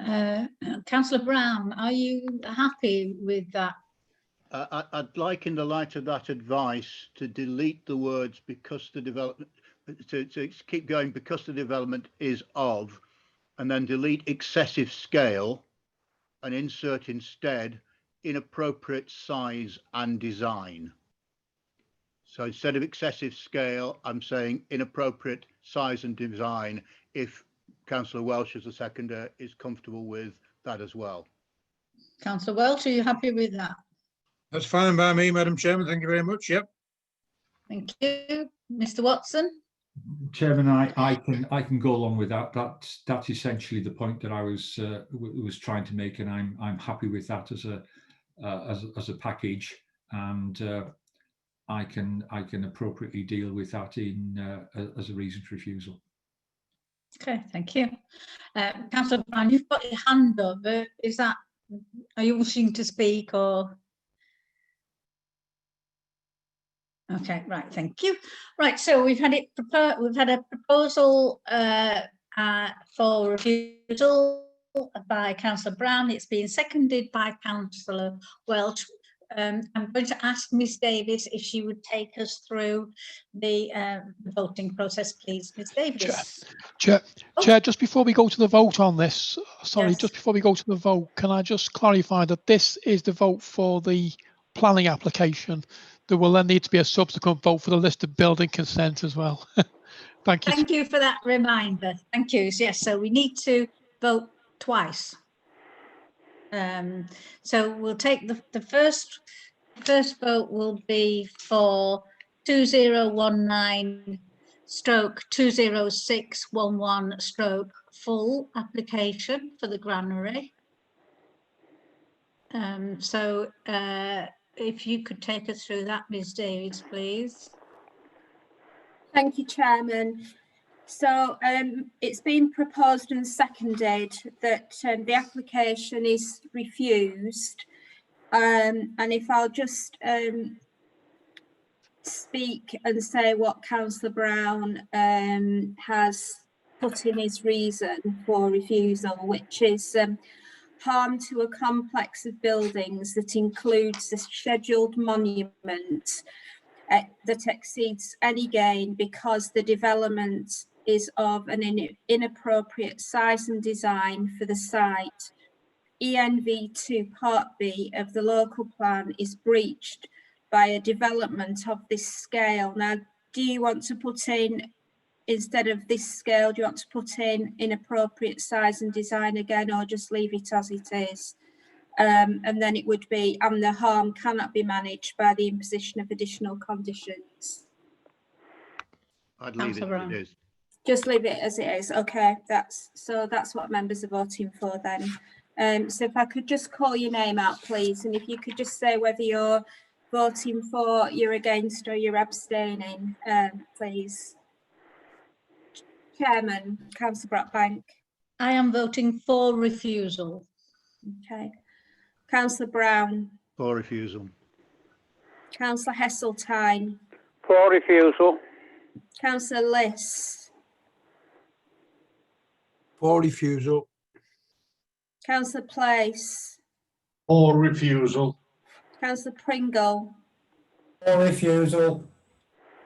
Councillor Rose has gone. Councillor Shuttleworth. For refusal. Councillor Welsh. For refusal. Councillor Whitaker. For refusal. Councillor Ireton. For refusal. Thank you. That's unanimous, Chairman, to refuse the application on the grounds that were mentioned before the vote. Thank you. Thank you very much. So now we need to take a vote on the listed building consent part of the application, and that is 2019 stroke 21182 stroke LBC. So could you take us through a vote for that as well, please? Oh, Councillor Pringle is raising his hand. Presumably you'll need a proposer and a seconder. Yes, Right, Chairman. Yes. We will, Chairman. Yes. Yeah, okay, yes. Would you like to do the honours, Councillor Pringle? Why not, Madam Chairman? I like it when you're on a winner. I would like to propose rejection of the listed building consent, please, for the same reasons given by Councillor Brown. Second that, Chairman. That's Okay. Councillor Iton seconding that, that's fine. Okay, so I'll just call your name out again, please. Chairman, Councillor Brockbank. I'm for refusal. Councillor Brown. For refusal. Councillor Heseltine. For refusal. Councillor List. For refusal. Councillor Place. For refusal. Councillor Pringle. Refusal. Councillor Shuttleworth. For refusal. Councillor Welsh. For refusal. Councillor Whitaker. For refusal. Councillor Iton. For refusal. Thank you. That's refusal is unanimous, Chairman. Thank you. Thank you very much, Ms Davis. Okay, so Before you move on, Madam Chairman, Robert at Skipton's going to leave your meeting now. Thank you very much. okay, thank you for Yep. joining us. Bye-bye. Bye-bye, dear. Bye. So we have, we're now going to move on to the next application, excuse me, which is 2020/21468/FUL. The name of the applicant is Mr. Elliot Exley, and the site address is Fairmont, Starkey Lane, Farn Hill. I'm going to ask Mr. Mr. Watson if he would, if he could take us through the presentation, please. Chairman, this application is going to be presented by Sam Binney, the case officer, if he can be called into it. He is part of the meeting and it's Sam that's going to do the presentation. Thank you. Oh, that's great. Thank you very much. Hannah, is Sam Binney, have you brought him in from the waiting room? He is, yes, he's there. Thank you, Chairman. Oh, there he is. Good afternoon, Sam. Thank you for joining us. You're on mute at the moment, Sam.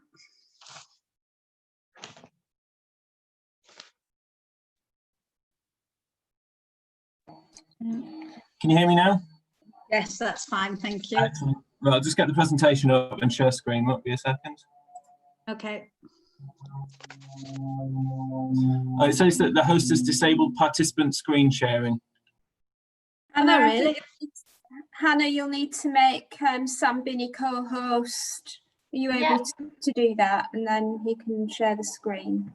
There we go. All done. Okay, thanks, Hannah.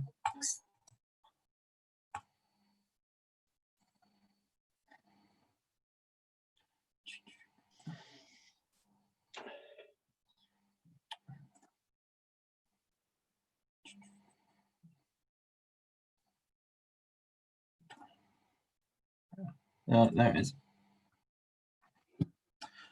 Right, so this is the application at Fairmount. It is for the demolition of the existing bungalow and for the construction of 2 properties and associated parking areas. And this application has it's a resubmission of an application that's since been, it's a resubmission of one that's been considered by a planning committee previously, where the case officer was Katie Chu, who's since left the authority. It was refused at the committee for 3 replacement properties, and the appeal was dismissed, which was also circulated via Vicky Davis. I think it was the back end of last week. So this proposal is in the same location, halfway up Starkey Lane, on the western side of the road. As you can see on the site plan here, this is inverted for some reason. So I've forgotten to put on the north marker, but north is actually off the bottom of the screen in this case rather than at the top. But you'll see that there's 2 dwellings that are proposed to be put in that location, with the carports that for each property on the left hand side as you're facing the front of the property, with a first floor above, as the elevations will show on this slide. You'll see that the 2 large 2-storey properties with attached carport and bedrooms above, and to the rear, one main difference from the previous scheme, other than it being reduced from a row of 3 terrace properties to a pair of semi-detached dwellings, is that at first floor level to the rear, instead of having first floor windows that had the issue of potentially overlooking the property to the rear, it's now instead got roof lights within the roof slope at the back, as you can see at the bottom half of the image. The ground floor layout has obviously changed as well. So you can see that there's living, dining room, kitchen utility, and a small WC to both properties ground floor level. And above there are 4 bedrooms, one of which is en suite, and a family bathroom as well. All of the properties the 2 bedrooms to the front of each property are served by first floor windows, whereas the 4 rooms to the back are to be served by the roof lights for the lighting. And so the site photographs, these are exactly the same ones that were put to committee members last time. That shows the existing bungalow on the site. This is an image facing up Starkey Lane from the front of the site, and again down across the site, down Starkey Lane and towards the Cross Hills roundabout. See that there are a mix of dwelling types, sizes, designs in the area, but the majority of them are 2-storey terrace properties. But there are a mix of materials and styles in the area that was accepted on the previous appeal. To the back, this is the property, or one of the properties that was concerning amenity with overlooking and lack of privacy from the application. That just got the 2. It's about a 1.8 metre fence to the back at the time. So the concerns previously about overlooking from the first floor windows as they were proposed before, but those have since been removed for the roof lights within the roof slope. Okay, and again, you can see some of the properties distantly above across the fence line there. This is a photo from the garage, which is currently on the northern side of the site, and it's facing up to the neighbouring property, which has a balcony south facing towards the development site itself, with doors walking straight out from that property. And this is taken from outside that property facing down the hill. Again, so you can appreciate the difference in levels between those, between this site and the neighbouring dwelling up the hill, which is further reflected in this property over the road. There was an objection stating that the previous proposal and for this proposal before us today could result in loss of amenity for the property opposite. As you can tell, that there's quite a significant separation distance from these properties that was accepted at the previous appeal as well, that you'll hopefully have had a chance to read as well. And finally, again, you can tell the separation to the south, or to the left, as you can see in this image, between the application site and the adjoining carport and dwelling for the neighbour to that side. As you'll have seen in the officer's report, the recommendation is for approval subject to conditions. I'll pass back to you, Chair. Thank you. Thank you very much, Mr. Binney. So we have someone from the Farnhill Parish Council to speak. Do we, Miss Davis? Yes, we do, Chairman. I don't have a name here. I think it's David Atkinson. Is that correct? Yeah. Okay, right. I'm just. You need to unmute yourself, Mr. Atkinson.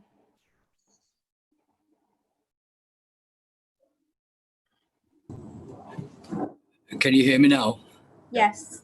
Okay, thank you. Good afternoon, everyone.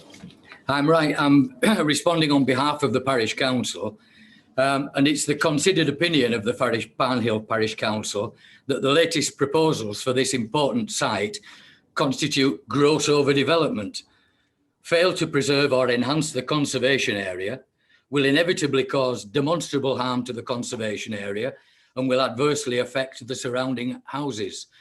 Our major points of concern are that the old terrace of houses on Starkey Lane is both visually and historically very important to Farnhill, and the lime-washed houses along the steep slope of the lane are instantly recognisable and a feature of the conservation area. The proposed development will just dominate and detract from this fine terrace. Much has been said about the existing bungalow in relation to its supposed lack of architectural merit and its dilapidated condition. This bungalow was probably built around 1930, and it's very much a building of its time. It's certainly of a different style and construction to the surrounding houses, but that is precisely its appeal and its architectural value to Farnhill. No evidence has been provided to verify the bungalow's condition, but the fact that it was occupied as recently as 2017 suggests there is little of any significance wrong with it.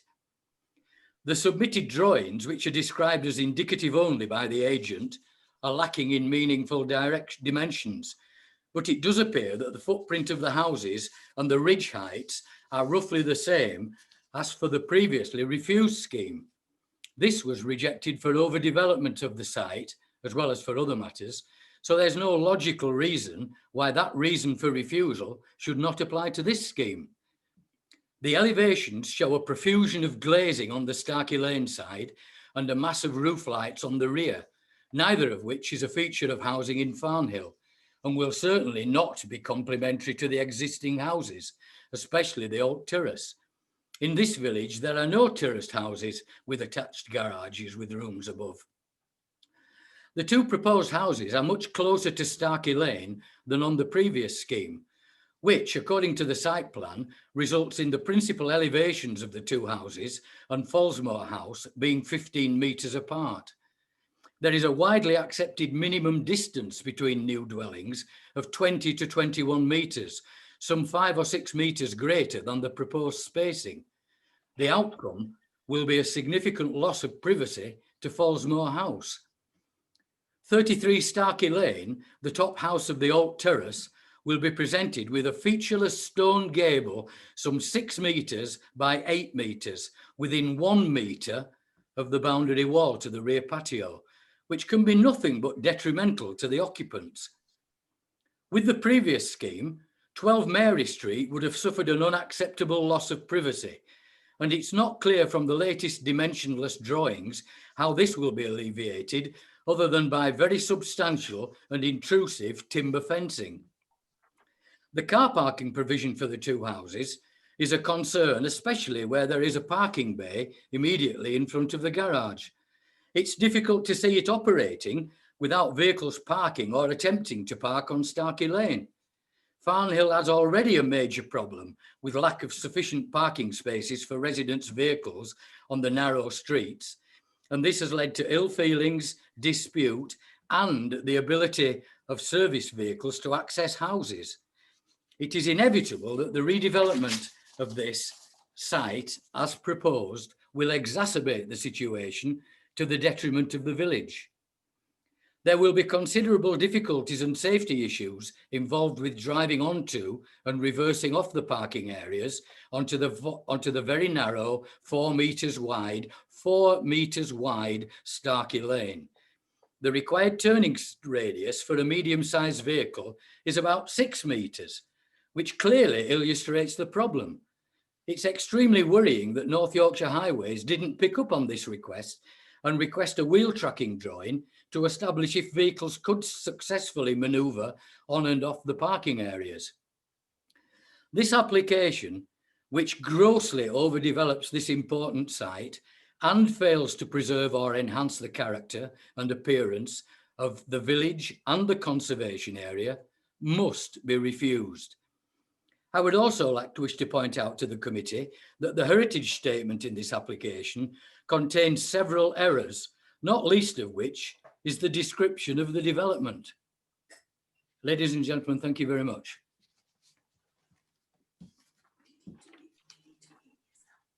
Thank you very much, Mr. Atkinson. I'm just going to mute you. Okay. So we now move on to the objectors, and we have Mr. John Arnott, who wants to speak. Mr. Arnott, you have 5 minutes to speak. Before you begin, please could you unmute yourself and give us your name? Thank you. Can you hear me all right there? Yes, absolutely fine. Thank you. I'm John Arnott. I'm speaking representing the objectors and residents who will be mostly affected by this proposed development. I am one of those residents. So thank you, councillors, ladies and gentlemen, for your time. From day one, the main issue with this development has been the size of it. It is too big for the plot of land. Most of the reasons for objection have arisen because it is too big.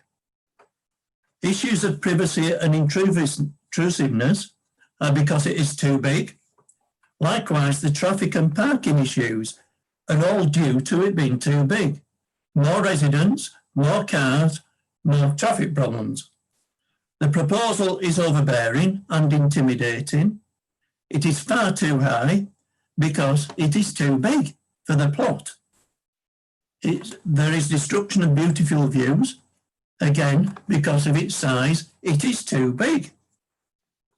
Issues with the overdevelopment with the size of the plot are present, and not being of a good fit with its surroundings, again, is because it's too big. Amendments have been made by the developer, but none have reduced the building footprint significantly. It remains too big. Attempts have been made to negotiate with the developer. He has apparently reduced the size of the footprint and height, but not significantly. Therefore, it continues to be too big. We ask the committee to reject this proposal until such times that there is a substantial reduction in the size of the development. That is the problem. It is the size of the development that is too big. We are not against development as residents and local people, but we do want the development to be in the correct proportion to the size of the site. As it is, all the issues that I've just given a quick mention to will remain because it is too big. That concludes my presentation. Thank you very much for your time. Thank you very much, Mr. Arnott. Okay, moving on now to the applicant, Mr. Elliot Exley, has submitted a statement which Ms. Davis is going to read out. Is that correct, Ms. Davis? Yes, it is, Chairman. I'll just get it up on my screen and read it out for members.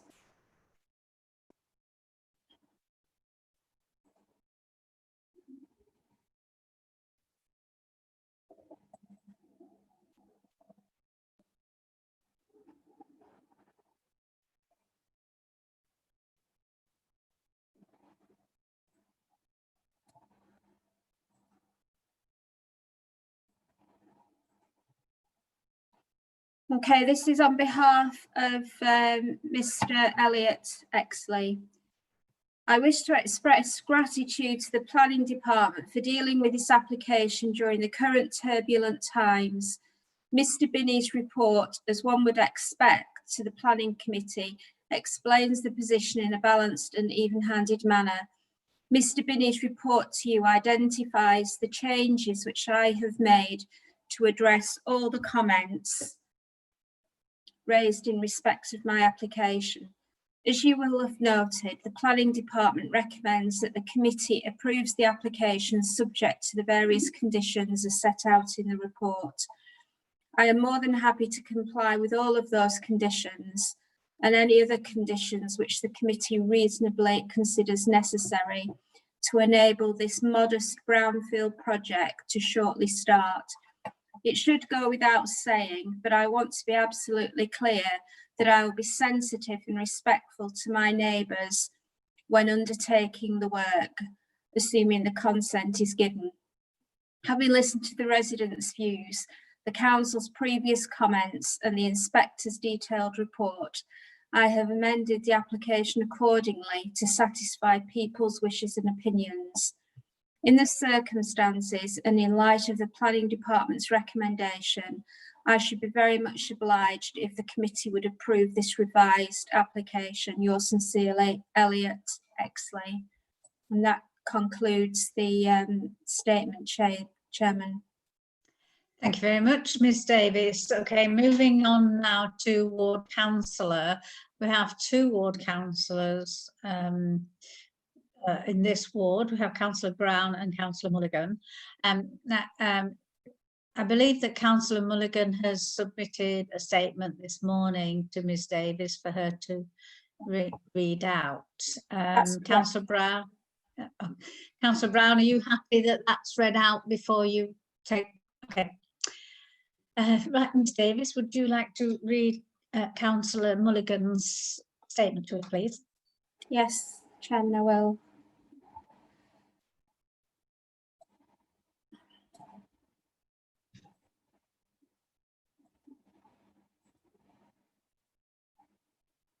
Good afternoon, members. I'm speaking in opposition to the proposed development of the Fairmount site in Thornhill. The adverse impacts of this scheme far outweigh any benefits to the community, particularly in terms of the scale, design and visual impact on the Thornhill Conservation Area. These were the grounds for refusal of the first application to develop this site, which was upheld by the inspector after an appeal. This second application does little to address these concerns and should be refused upon the same grounds. In the first instance, the scale, design and visual impact are out of keeping within the context of Thornhill. The National Policy Planning Framework states that any development should respond to the local character and history to reflect the identity of local surroundings. This is particularly true in a conservation area, but as one local resident noted, the proposed style and design is poor and is in keeping with a townhouse estate, not Starkey Lane cottages and bungalows. This comment has been echoed in other objections. For example, there are no properties of this nature in the village, let alone Starkey Lane. Policy ENV3 in Craven's local plan states that design should respect the form of existing and surrounding buildings, including density, scale, height, massing and use of high quality materials.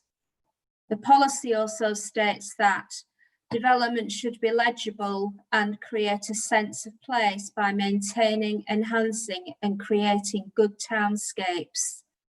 This application fails on both counts and in doing so fails to adhere to the Craven local plan. The previous application to develop this site was refused by the council, and that refusal was upheld on appeal by an inspector who stated in his report that the development would significantly harm the character and appearance of the appeal site and the Thornhill Conservation Area. As a consequence, it would not accord with the design, character, appearance and heritage aims of Local Plan Policy H4 and DLP policies ENV2 and ENV3. The same holds true today with this second application. As members, it is your decision as to whether the adverse impact of this development significantly outweighs any perceived benefits for the community. I believe there are valid grounds for refusing this application and would urge the committee to do so today. Yours sincerely, Councillor Patrick Mulligan. That concludes the statement, Chairman. Thank you. Thank you very much, Ms Davis. Councillor Brown, would you like to speak as ward member at this moment in time? I'd like to speak as both ward member and committee member, if that saves time. Okay, normally at this point I would ask Mr Watson if he has anything to say, and I have a couple of questions I want to ask. Why don't you do that first, and then I'll speak? Yeah, okay, that's great, thanks. Mr Watson, the parish council raised the point that the ridge height, well, I'm saying Mr Watson, I don't know to direct this to you or to Mr Binney, whoever wants to take this. The ridge heights are the same as the previous scheme, and also that the heritage statement is incorrect. Do you have anything to say about those please? Sam, can you answer that, or do you want me to answer it? I should be able to answer that one. Well, in terms of the ridge lines, Councillor Brown did put an email to me late last week, just before I was on leave, in terms of the overall footprints of this proposal compared to the previously refused scheme, and the same for the overall height of those buildings. This one is actually showing to be slightly smaller from the ridge height than the previous scheme, but it is marginal. That was circulated around in the late information report earlier this morning by Vicky Davis. In terms of the heritage statement, I'd need to re-look at that just to see what the potential inaccuracy is with that one before responding further. Okay, thank you. Will you have a chance to do that before we go to the vote? I should do. What is the particular inconsistency that's being queried, just so I know what to look for? I didn't pick one up. That was by the parish council, which was Mr. Atkinson. And Mr. Strickland, am I okay to ask Mr. Atkinson to clarify that for us? Chair, yes, you can get a point of clarification. I think from memory it was around the description of the scheme, but he may just wish to clarify that and you can get that clarification, Chair. Thank you. Mr. Atkinson, can you confirm that's what it was?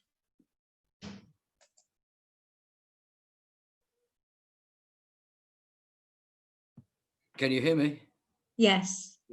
The major issues were the description of the scheme, as is rightly been pointed out.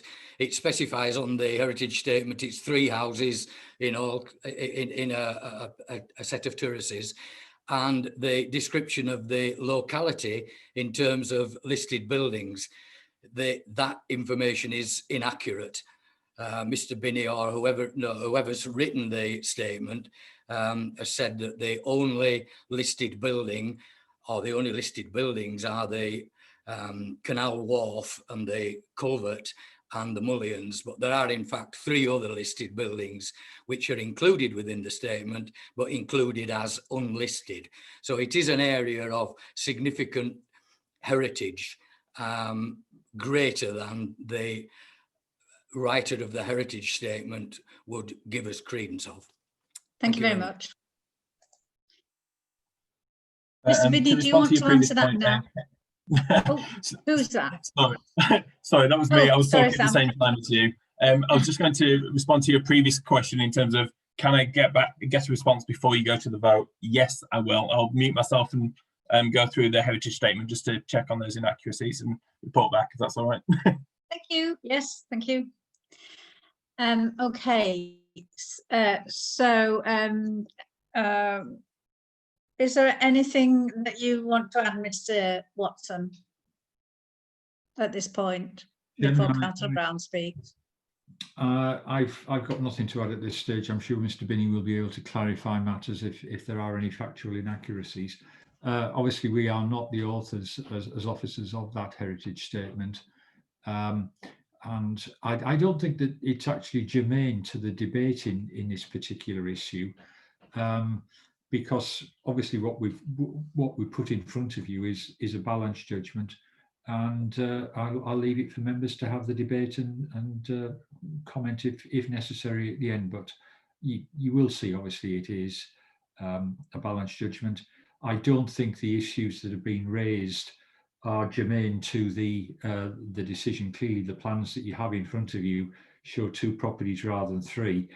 If the applicant has referred to 3, it may be something that we should have picked up, but it's not significant in terms of the determination of the application, and it's not germane to the decision. So on that basis, I don't think that any debate by committee is going to be changed or prejudiced by clarification of matters of fact in the heritage statement written by and on behalf of the applicant.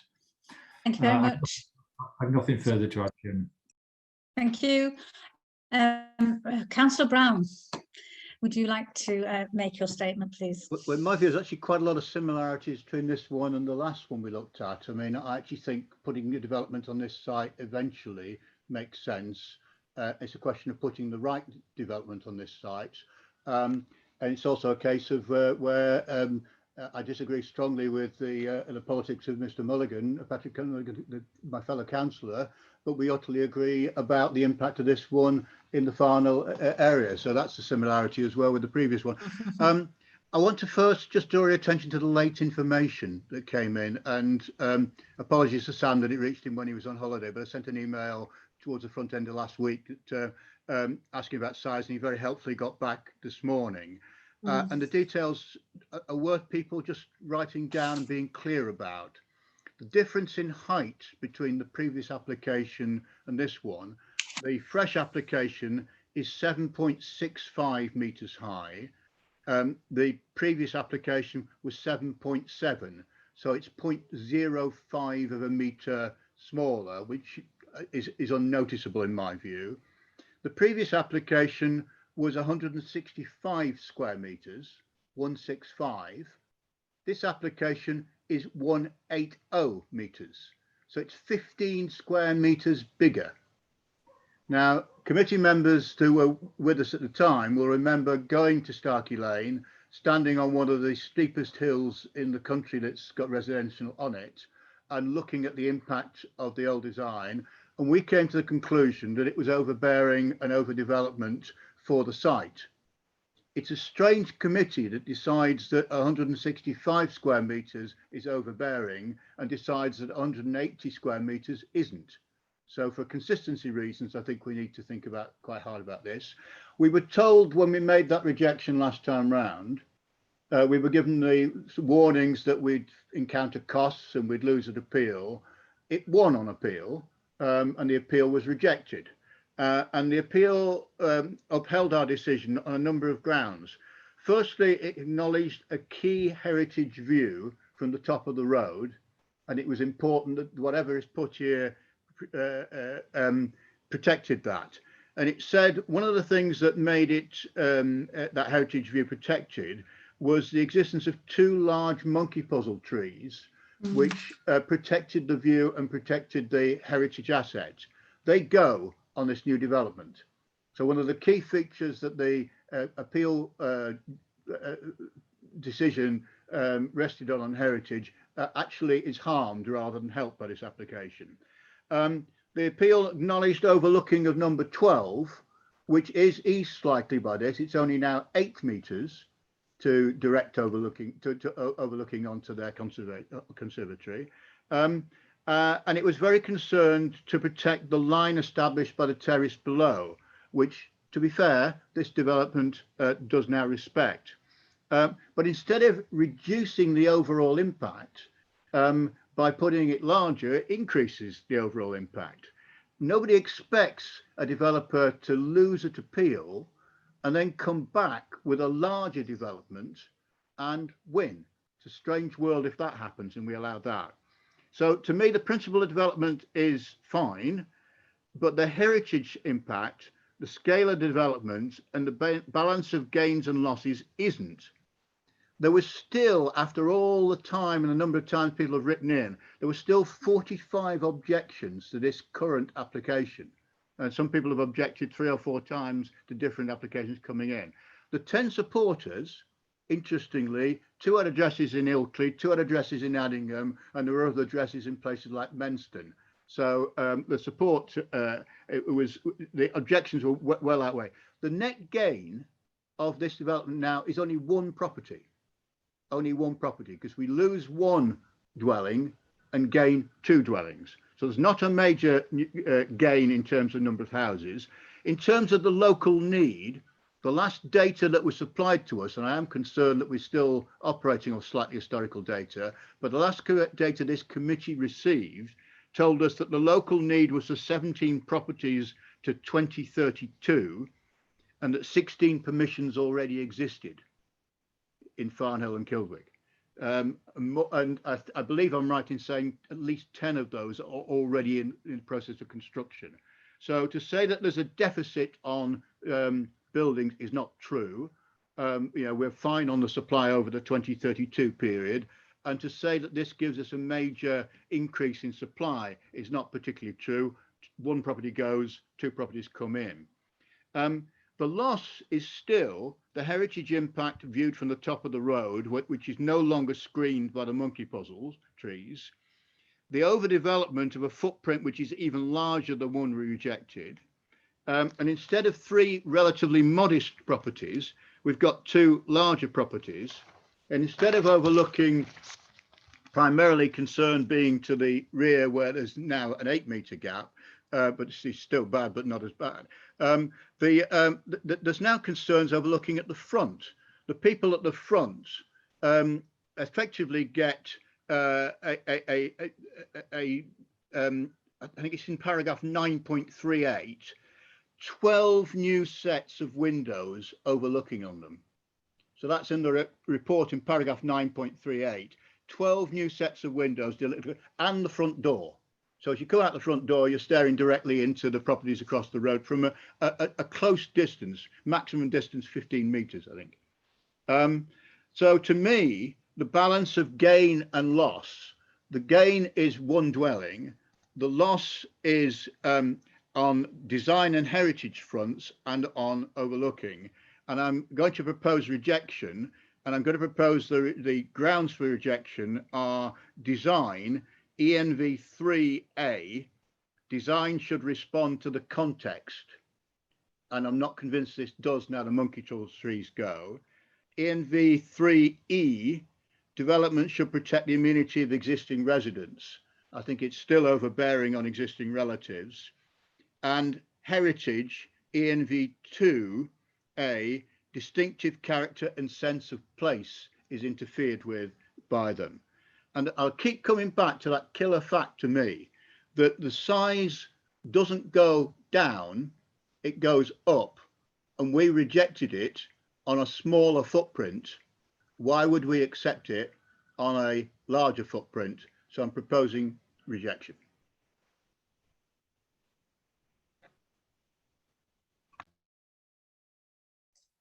Thank you very much, Councillor Brown. Sorry, it takes me a while sometimes to unmute because I lose control of my pointer. Councillor Pringle, do we have a seconder? Councillor Pringle, are you wanting to second this? Madam Chairman, why not? Okay. Could I just say 2 or 3 words, please? Oh, yes, please. Yes, I'm sorry. Yeah. I actually think that I've been out to see it this morning on my bike. I nearly couldn't get up the hill. The size of the development being sort of 10% bigger than what was turned down last time, and as only finding that out this morning, is quite shocking, really. This is overdevelopment. I don't think there's any question about it. I don't think I have a problem with them doing something there, but to actually come back with a bigger scheme is really concerning. The only other point I would make is Councillor Brown says that 2 trees are going, the monkey puzzle trees. Now, I'm not sure, is that correct? Because they're on the neighbour's land, or unless the guy owns both properties. So I'm not sure that it's factually correct. I've been trying to find where it says the monkey puzzles are going, but you've based part of your refusal reasons on the fact that they are going. They are on the neighbour's property, I would say. That's what it looks like to me. So let's be careful and try and find the answer. But certainly to come back with a bigger scheme is, well, I find it weird. Thank you. Thank you very much, Councillor Pringle. Mr. Binney, do you want to give us some clarification on that, please? Are the monkey puzzle trees going or are they staying? I'd like to clarify that, as Councillor Pringle has identified, it is on neighbouring land. The monkey puzzle trees were referred to in the appeal decision for the previously refused application, where, to quote from that, just saying that the Heritage Advice does not consider that proposed development would significantly harm public views due to the presence of the 2 monkey puzzle trees and the overall topography of the road. So that's the monkey puzzle trees haven't got a bearing on this application. Okay, is there anything else you want to say at this moment in time? Well, I think just to come back on the points that you mentioned before in terms of the heritage statement, it's as Neville had come back on already. Well, it's a bit unusual. I've looked at the heritage statement with the design and access statement that's provided, that's on the website. It does mention that it is for 2 replacement dwellings rather than 3. However, within the content of that proposal, it makes reference to the previously refused scheme, which was for 3. So whilst it does mention 3, it is definitely, as the plans indicate as well, it is for 2 replacement dwellings or a net gain of 1 dwelling.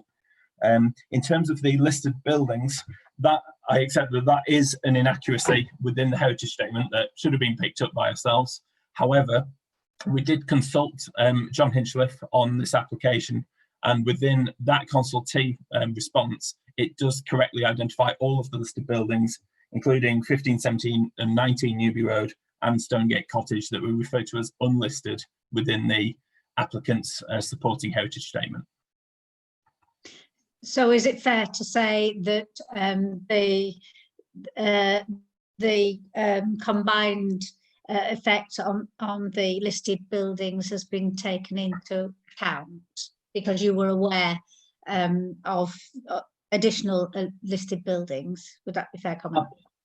Absolutely. Within the report, in terms of any impact upon designated heritage assets, including the conservation area and listed buildings, that was taken fully on board with the consultation response with all of those that were listed accurately in that report.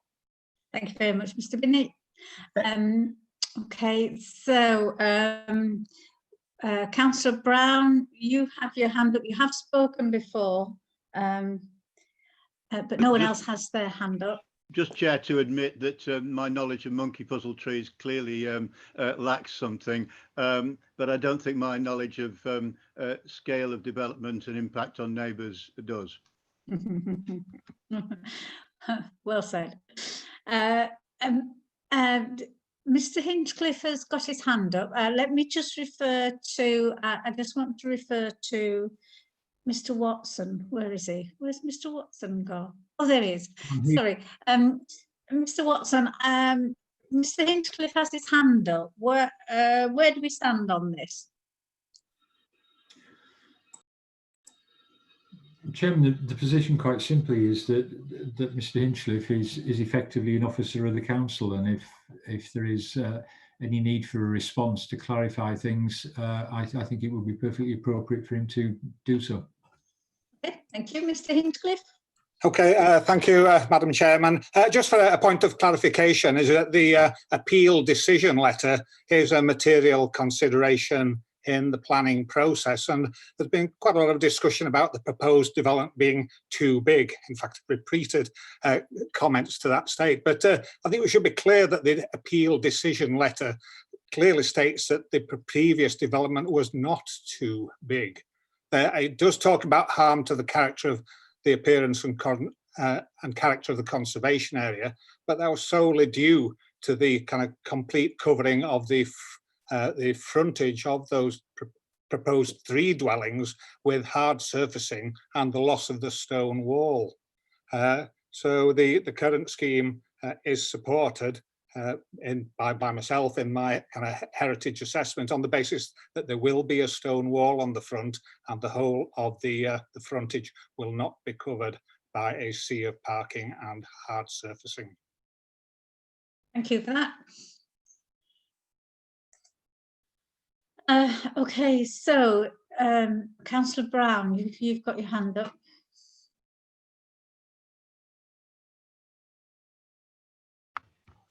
My argument isn't just that it's a scale argument. My argument is that it's we simply have a different impact on the heritage by having a larger development in a different location. So I'm arguing that there's still an impact on the heritage, and they need to come back with a.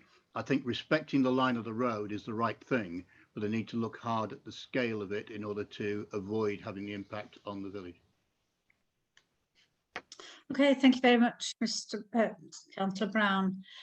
Is there anyone else wishing to speak? No. Okay, so we're going to go to the vote now. We have it proposed and seconded. Chair, just before we go to the vote, can we just take a view from the planning officers with regards to the proposed reasons for refusal? Thank you. Thank you for reminding me. Yes, Mr. Watson. Yeah, if I can come back on that, Chairman. Clearly, the reason for refusal, when I can get back to it, the reason for refusal identified in paragraph 3.1 of the officer report was obviously written and refused in March 2019. I think the issues that have been raised or the issue is for a member judgment to be, that's a judgment for members to make, and there's nothing wrong with that. I think what I would like to include is the policies that Councillor Brown has referred to, because we now have an adopted plan. And therefore, instead of just simply relying on the advice in the National Planning Policy Framework, we actually cite the local plan reasons that Councillor Brown has identified. For that reason, that's the only comment that I would make. And it's perfectly appropriate to include that to address the local plan. I'll let members go to the vote. Thank you. Okay, thank you. Ms Davis. To clarify, Chair, do you want me to read out the grounds for rejection? I was just going to ask Miss Davis to read out what she has. I think perhaps, you know, between the two of you, shall we see what Miss Davis has got, and then we can work that into. So, can I just perhaps help at this stage? Yep. If you go back to paragraph 3.1, that was the reason for refusal last time. Mm-hmm. In order to save any major redrafting or anything at this stage, quite simply, the overdevelopment, like the impact on the conservation area, impact on neighbouring dwellings, and all that I would propose to add in is, as such, the proposal is contrary to policies ENV 3A, 3E and ENV 2A, and the guidance contained in the NPPF. So I'm simply just putting in the policies at the end of it, because the debate has gone round the reasons for refusal and raised the issues. All I'm doing is taking on board the policies that Councillor Brown has raised. Let's just load them. I agree with that. Okay, good. I'll just give Ms Davis a minute to write that down, and then we'll get our reason for refusal read out. So, thank you, Chairman. So, what it's been proposed and seconded that the application is refused, and that is based on the paragraph that's in 3.1 of the officer's report, and which is under the planning history, and added to that, it's considered contrary to ENV 3A, ENV 3E and ENV 2A of the local plan. I think, is that, members happy with that? Is that correct, Neville? Mr Watson? Chairman, if I can come back on that, yes, that's spot on. Literally just in paragraph 3.1, if members have got that to hand, but Vicky has just read it out to us. As such, the proposal is contrary to local plan policies ENV 3A, 3E and 2A, and is contrary to the guidance. So I'm literally putting in half a sentence, but it's covering the local plan position. It's as simple as that. And that's perfect record. If members go along with that, I'm happy with it. Let's go to the vote.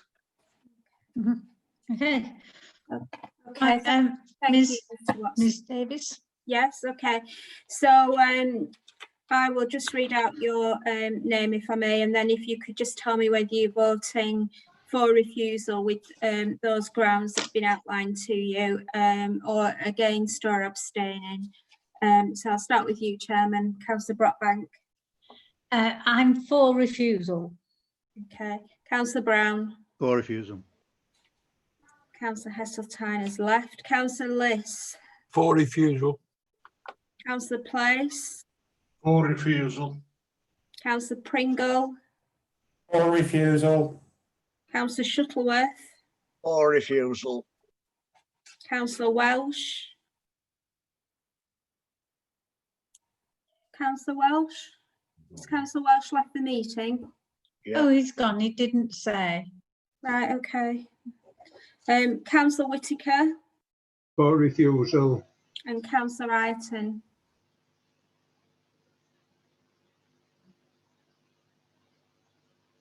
Councillor Ireton, could you unmute yourself and just say which way you intend to vote? please. For refusal. Thank you. So that's everybody has voted for refusal on those grounds, Chairman. Thank you. Thank you very much, Ms Davis. So that concludes the applications for today. The next item on the agenda is any other items. I'm just going to check that I haven't missed anything. Ms Davis, have I missed anything? No, Chairman. The only thing for members to note is the details of the applications dealt with under the scheme of delegation and the new complaints and the complaints closed in regard to the enforcement. And that's just to note, Chairman. Thank you. Okay, thank you very much. Well, thank you, officers and members of the public for joining us. And that concludes the meeting. Thank you, Chair. Bye. Thank you, Chair.